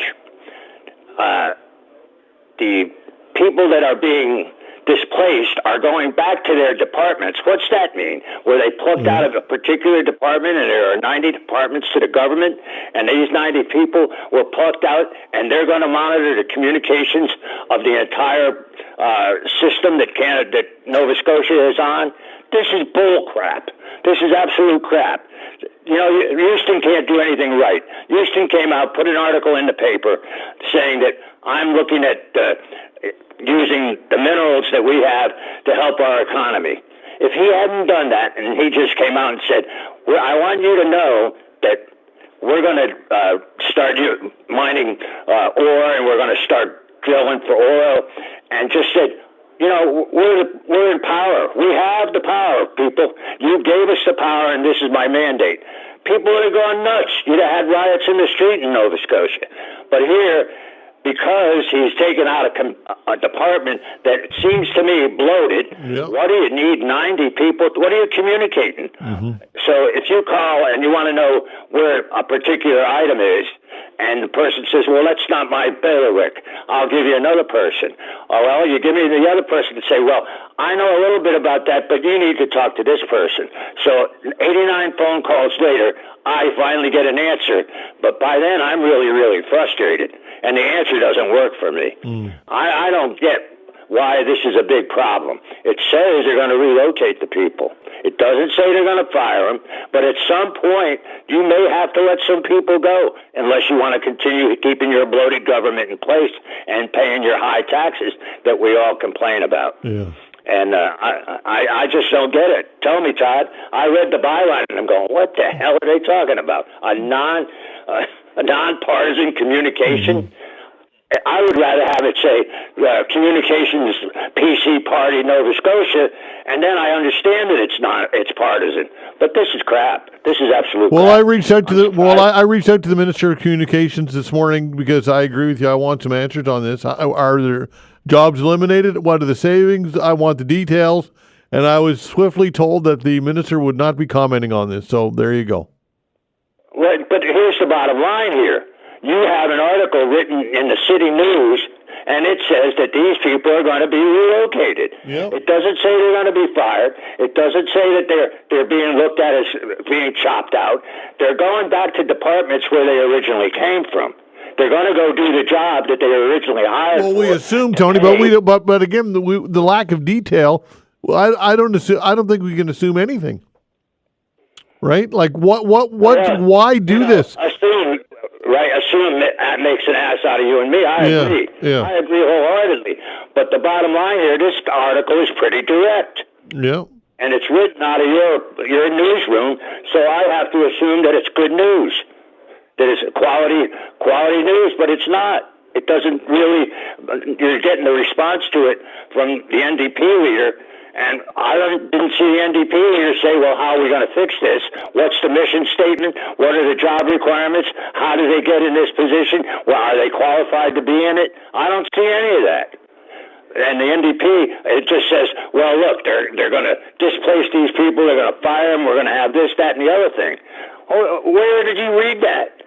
Where do you say the minister won't make a statement? Where did the NDP get that statement from? Where did the NDP get their info from?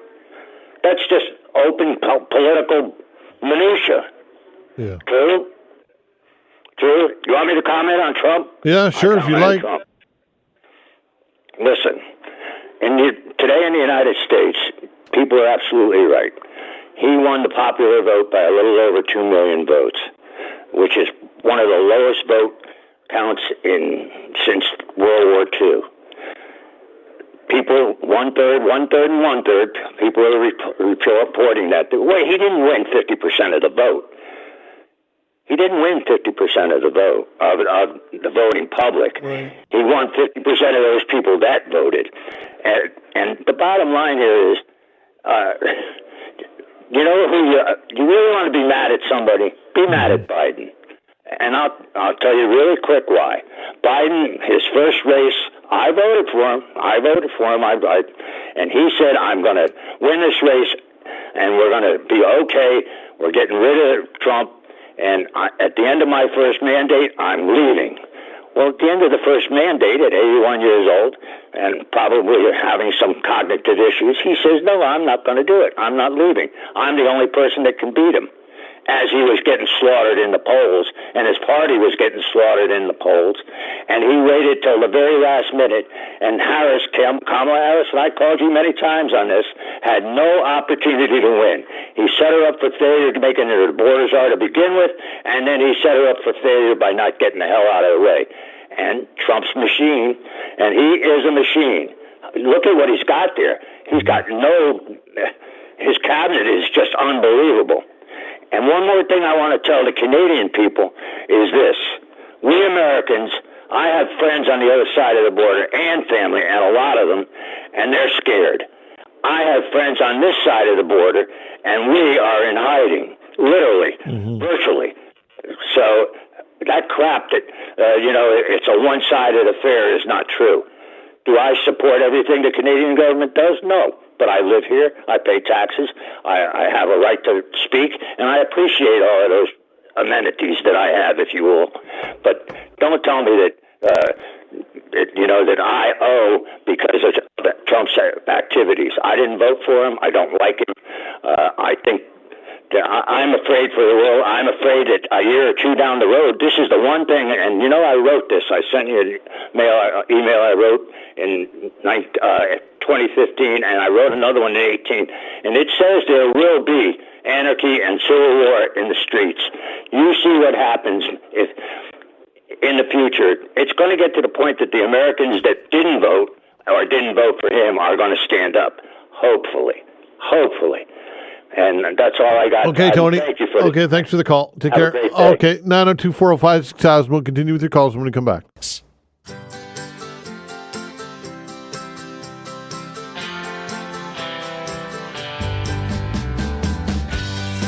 All right, 902-405-6000, taking your calls. Lots of spirited calls today, that's for sure. 902-405-6000.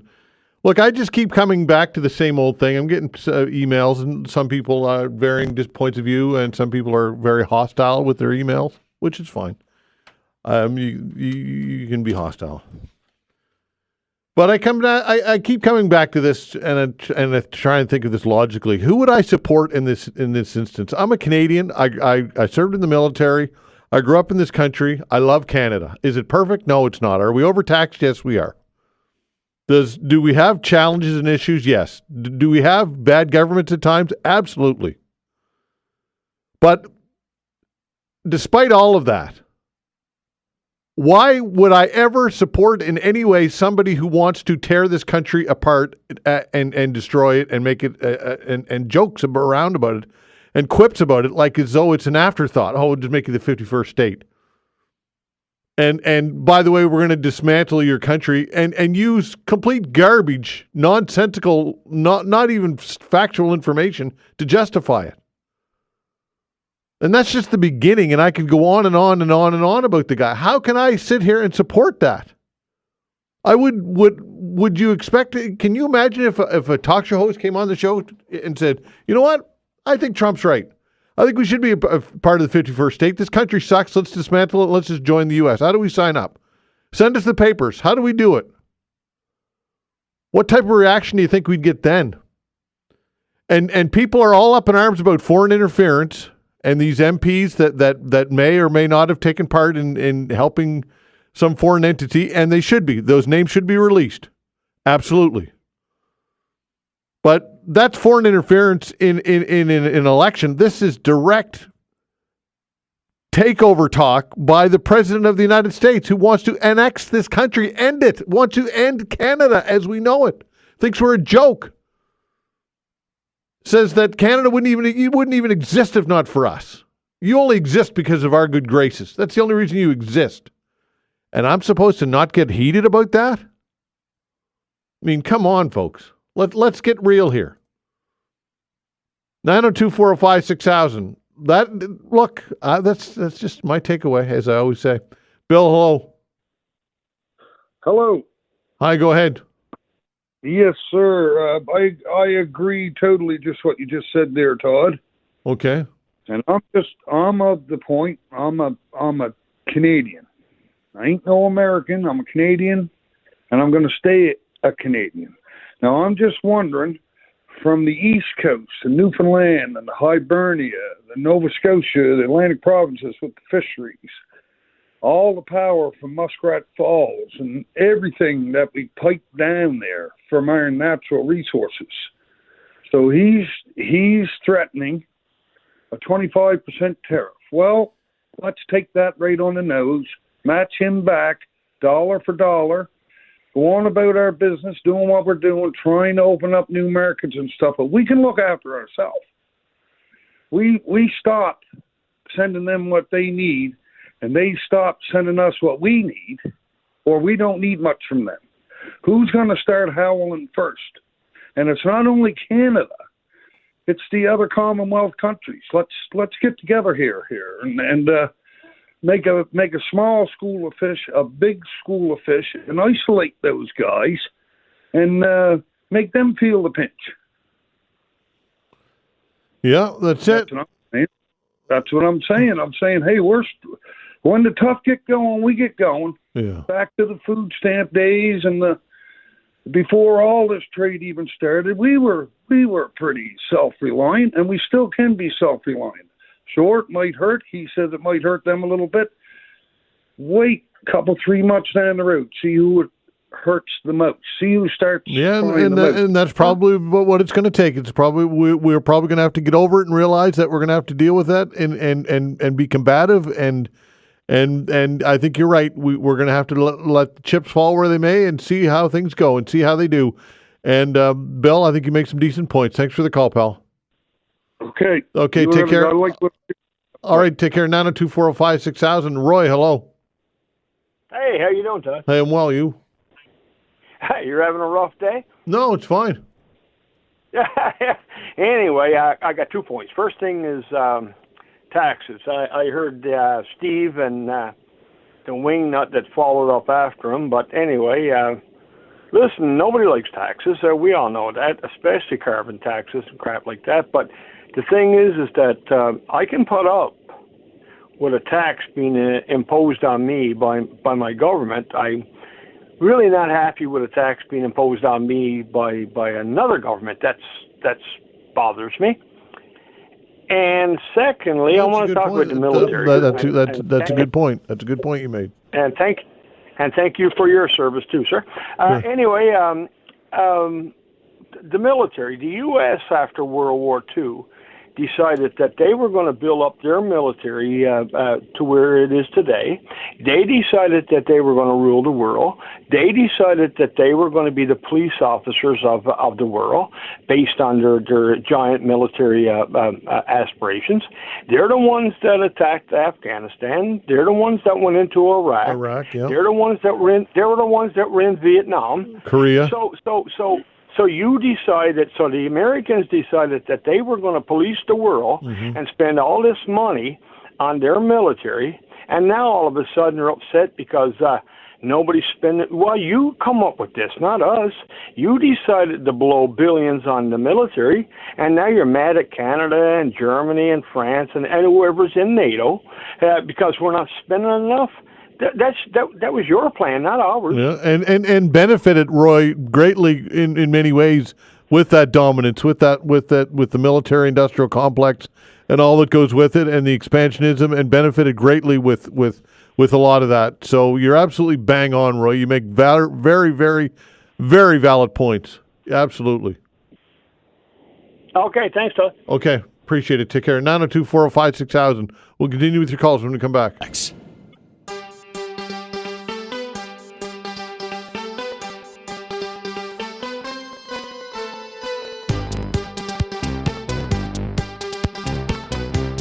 Continuing with your calls, 902-405-6000. That's the way to reach us. Again, 902-405-6000. Harvey, hello. Hi, Todd. I'm sitting in my car. Can you hear me? Yeah, I got you. Awesome. There's something that nobody's talking about that really bothers me. And it seems like nobody understands the American system about what it takes to be a state. And this notion that Canada could even be the 51st state is well, maybe someone with more constitutional knowledge than I have might say I'm wrong, but I'm pretty sure Canada becoming the 51st state isn't going to happen. What could happen is Donald Trump could turn Canada into a territory. Sure. No congressional representation at all. Yep. And just it boggles the mind. He's not suggesting that Canada be turned into 13 states, which is something a reasonable person might actually consider. No, he's talking about turning Canada into his own personal piggy bank. We have, according to the CIA fact book, if what I've heard is correct, we have more natural wealth. If you just take current market values of hydro and minerals and everything across the country, we have more natural wealth. We are wealthier than the contiguous United States. Mm-hmm. And just think, there's all these oligarchs sitting in the Oval Office, and someone's whispering in Trump's ear, wouldn't it be great if all that was ours? And I don't hear anyone saying, 51st state is a pipe dream. What could happen is they turn us into a territory. I don't think enough people are saying that. What do you think? Well, I think that you're right. I mean, the fact that he can't even phrase it in a way that makes any sense, it's just it's ludicrous and nonsensical, and it just shows his attitude towards Canada. He just sees us as a commodity. You're absolutely right. He doesn't see he when Trump views Canada, he views this as a piggy bank. I think you make an excellent point of natural resources, endowed with natural resources, and and a territory is exactly how he would view us. I agree with that 100%. Oh, I think you're giving Trump way too much credit. I've been watching this joker for a long time, and he is willfully ignorant. When Trump learns something, it makes it harder for him to lie. Yeah. And how do you know he's lying? He's talking. Yeah. I think, I don't know, looking at the guy, I think there might be a memory of a conscience there from when he was younger. Yeah. But he is willfully ignorant. He does not want to know facts, because facts in his head would just slow down the lies. All he does is break things and parrot what sounds intelligent because an intelligent person just said it to him. He breaks things. He's an agent of chaos, and he makes money by breaking things and picking up the valuable pieces. That's all he's ever done his entire life. These things where they say, oh, he's a great businessman and look at all the things he built. He hasn't built anything. He's put his name on stuff. He tried to build casinos and couldn't run casinos.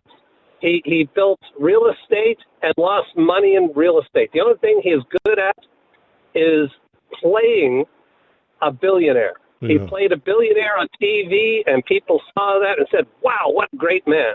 Mm-hmm. And I'll tell you something about TV watchers. 70% of Americans believe in angels. Say, absolutely, angels are real. Why? Because they've seen angels on TV, and they've said to themselves, that could be real. And that's Donald Trump in a nutshell. Okay, Harvey, appreciate the call. Take care. 902-405-6000. Pat, hello. Hi, Pat. Hey, how's it going? Well, you? Not too bad. I think I'm probably having a better afternoon than you are. I'm all right. Yeah, no, I just wanted to address a few things. So I'm a three-time Trump voter and Trump supporter. And I do think it was kind of ignorant to say that, Trump supporters are cult members. So I just wanted to address that, number one. Well. And one thing that Trump is doing is he's doing what he said he was going to do. He's trimming the fat from government spending. He's right now with Elon at the desk with Dodge. He's exposing the Democrats, everything that they've been doing. And I just think there's a whole lot of selective outrage. How so? Right now, Canadians are so pissed off. Where was this outrage for the past 10 years? Well, why wouldn't we be pissed off? Well, I agree that Canadians should be pissed off. But right. Where was the outrage during the Trudeau government, and right now with everything that's happening here in Canada, with the housing market that's nuts, the healthcare systems in shambles, homelessness at an all-time high, violent crime is at an all-time high. It's actually higher. Violent crime is higher in Canada now statistically than it is in the U.S. So with all these things, I mean, Trump, he is a businessman, despite what the previous caller just said.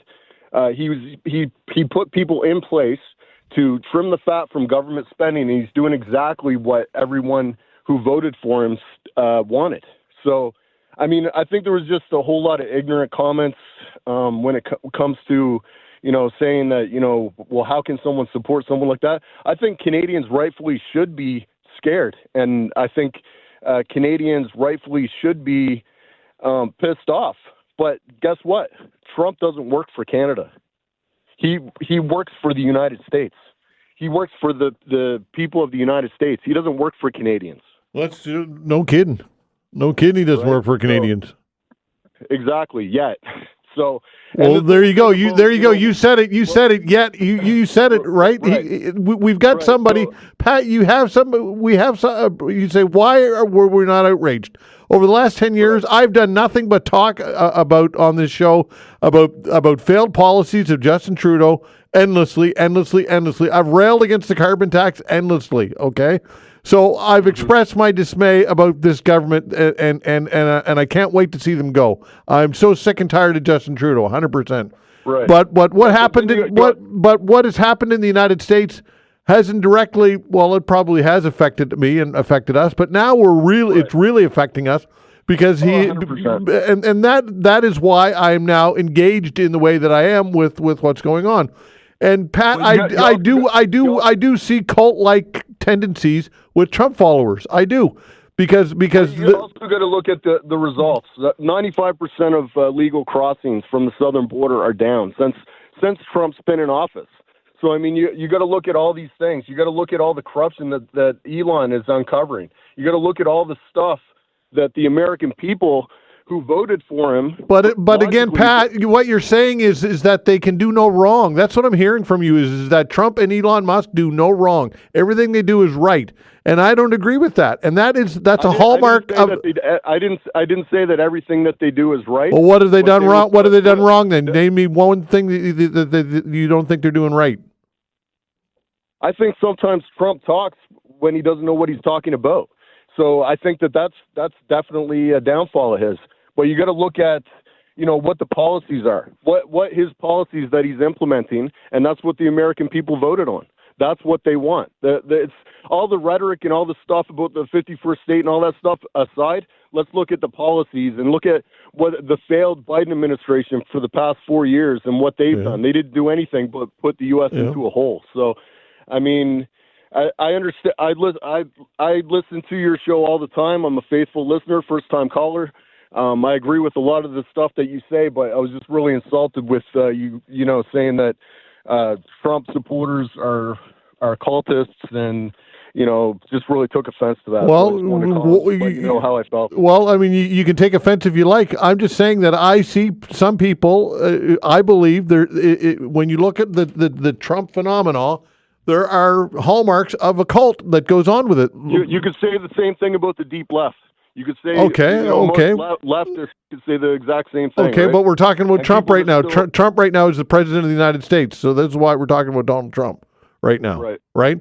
And when I see somebody who is practically deified, and I think you'd agree, Pat, that there's an evangelical movement in the United States, this isn't conjecture, this is fact. There's an evangelical movement in the States which believes God wants him to be the president right now. You agree or disagree with that?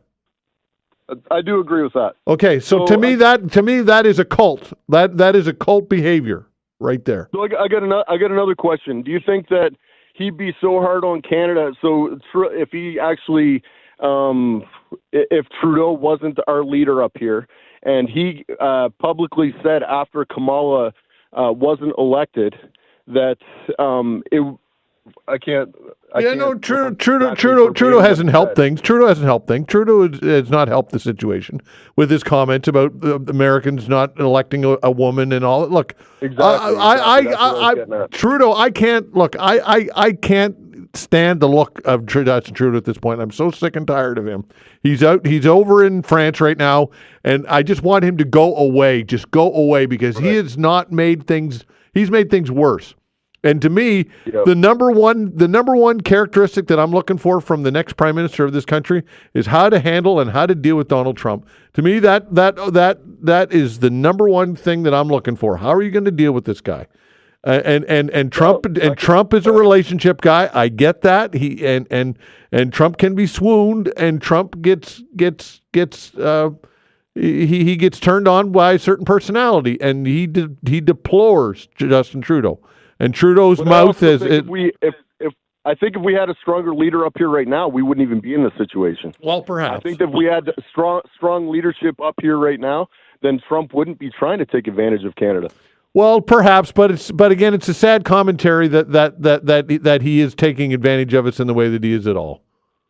But he works for the American people, not Canada. So okay. Well, that's fair. That's all well and good. But does that mean that you should be eyeballing a country and saying we want to take you over and we're going to destroy you economically until we do? Is that what you want in your president? He's there to, basically make deals that benefit the American people. So that means dismantling this country. Then you're okay with that? Then is that what you're telling me, Pat? I'm absolutely not okay with that, but right now he's the man in charge. I'm not, and I'm just saying that he's looking out for the Americans. If we had stronger leadership up here, then probably wouldn't even be having this conversation. See, this is what I'm talking about when I talk about. I don't believe he's looking out for Americans. I think he's looking out for himself, and he's looking out for the people around him. That's what I think. So how is he looking out for himself when he's a multi-billionaire with a billionaire lifestyle, playing golf every day? And now he has to show up to work and work like a dog. Because his ego is beyond the size of the universe. That's the true currency and power. Doesn't matter. The playing golf doesn't matter. It's about power, and that's his currency right now. I don't think it's just. I think he actually cares about the American people. I think you're wrong there. Okay. Respectfully. Okay. Fair enough. Thanks for the call. Appreciate your time. Okay. Take care. 902-405-6000. We'll continue with your calls when we come back. 902-405-6000, that's the way to reach us. Again, 902-405-6000. For those people who think that Elon Musk is the right guy to straighten out government, well, he may have some qualifications to do so, but listen to some quotes that he's made when it comes to regulation. And look, I think that overregulation and big government is I'm not a supporter of that. I think that it's got its place. But certainly you do require a government has a role when it comes to regulations, and you listen to some quotes about Elon Musk and how he would like to deregulate absolutely everything and just turn everything over to the private sector and business and just say you have complete control and autonomy and the government has no business over anything that anybody does. That is the world that Elon Musk would like to live in. And I'm sorry, but that is a scary, scary proposition. And that is the man right now who is dismantling. And yes, he is finding some absolute atrocities when it comes to waste. He absolutely has. But that doesn't mean the whole thing is horrendous and the whole thing should be just one brush, broad brush, and toss it all out the window and chuck it all away. And while you're at it, deregulate absolutely everything and let the private sector just do whatever it wants. That is not the world that I want to live in. And that comes from somebody who is center-right fiscally, big time. 902-405-6000. That is the way to get a hold of us. Albert, hello. Good morning. Yes, I guess we're on an anti-Trump bandwagon, and I have to clarify, I disagree totally with this whole annexation concept. I agree with you that it seemed to start out as a smart aleck comment against another international leader with whom he has a strong personality conflict with. It started as a smart aleck comment, but I think we provoked it. It's like when you're in a fight with someone attacking you, and he sees that he hurts you. Well, he'll keep on hitting you there. So it could have been handled better. And Canada is in a very, very poorest position we've ever been for standing up for ourselves as a national identity. We have 8 years of woke, liberal, virtual condemnation of Canada as a national identity, attempting to promote us as some sort of post-national concept, whatever that's supposed to mean. That's been facilitated by flooding the country with competing national identity groups in a sort of an attempt to divide and conquer Canadians. You have to wonder, how can any post-nationalist society have leg to stand on when international negotiations? So I must admit, okay, I sympathize with Trump thus far, his appeal to the American voters. The American has been badly beleaguered with the criminal migration coming across the border, and no one knows what is behind all that. I had a friend from Venezuela whose son, as she put it, joined the caravan and snuck into the United States. And he wrote back to her that he was astonished at all the other people that were with him. They were all military-age males, women holding children, no families, all military-age males of totally untraceable national identities. That leads to a lot of suspicion about what's going on with international globalist figures who are financing all this, but I don't want to get into that. And I agree that NATO needed to build up its defense and not be depending on America for everything. I agree with his fight against deep corruption in the previous administrations. I agree with his previous term of military non-intervention in other countries. So I thought all that was good. And I had to sympathize with him against his Democrat law, which huge criminal allegations were made by the Democrats. Mm-hmm. So, but up to a point. Now, trade, everything's gone off the rails all of a sudden. First of all, I don't know where he gets his idea that there's a $500 billion imbalance. That's up for debate. Mm-hmm. I know Daniel Smith counted that it's only a $42 billion imbalance. So I think the United States is off the rails in this international trade agreement. And trade imbalances, it's usually Canada that has a trade imbalance. It's only recently that when the price of oil has gone up that we've had a surplus. So for all that being said, I think we need new leadership in this country. We need some cool heads. Mm-hmm. I think Daniel Smith has been the best spoken for Canada thus far in negotiations. So we need a new government that's really representing us. And we got to keep our heads cool. I know we're dealing with something really irrational right now. So let's hope we have an election as soon as possible and get something really united Canada. Okay, Albert, thanks for the call. Appreciate it. Take care. Tom, hello. Yes, good evening, or morning. Hi. It's morning here anyway. Okay. I'm calling from Arizona, and I'm a Albertan, former Nova Scotian. And I just find it, how can I say it, a little... I find that now we're talking about we should all get together and be Canadians and be patriotic and all that stuff.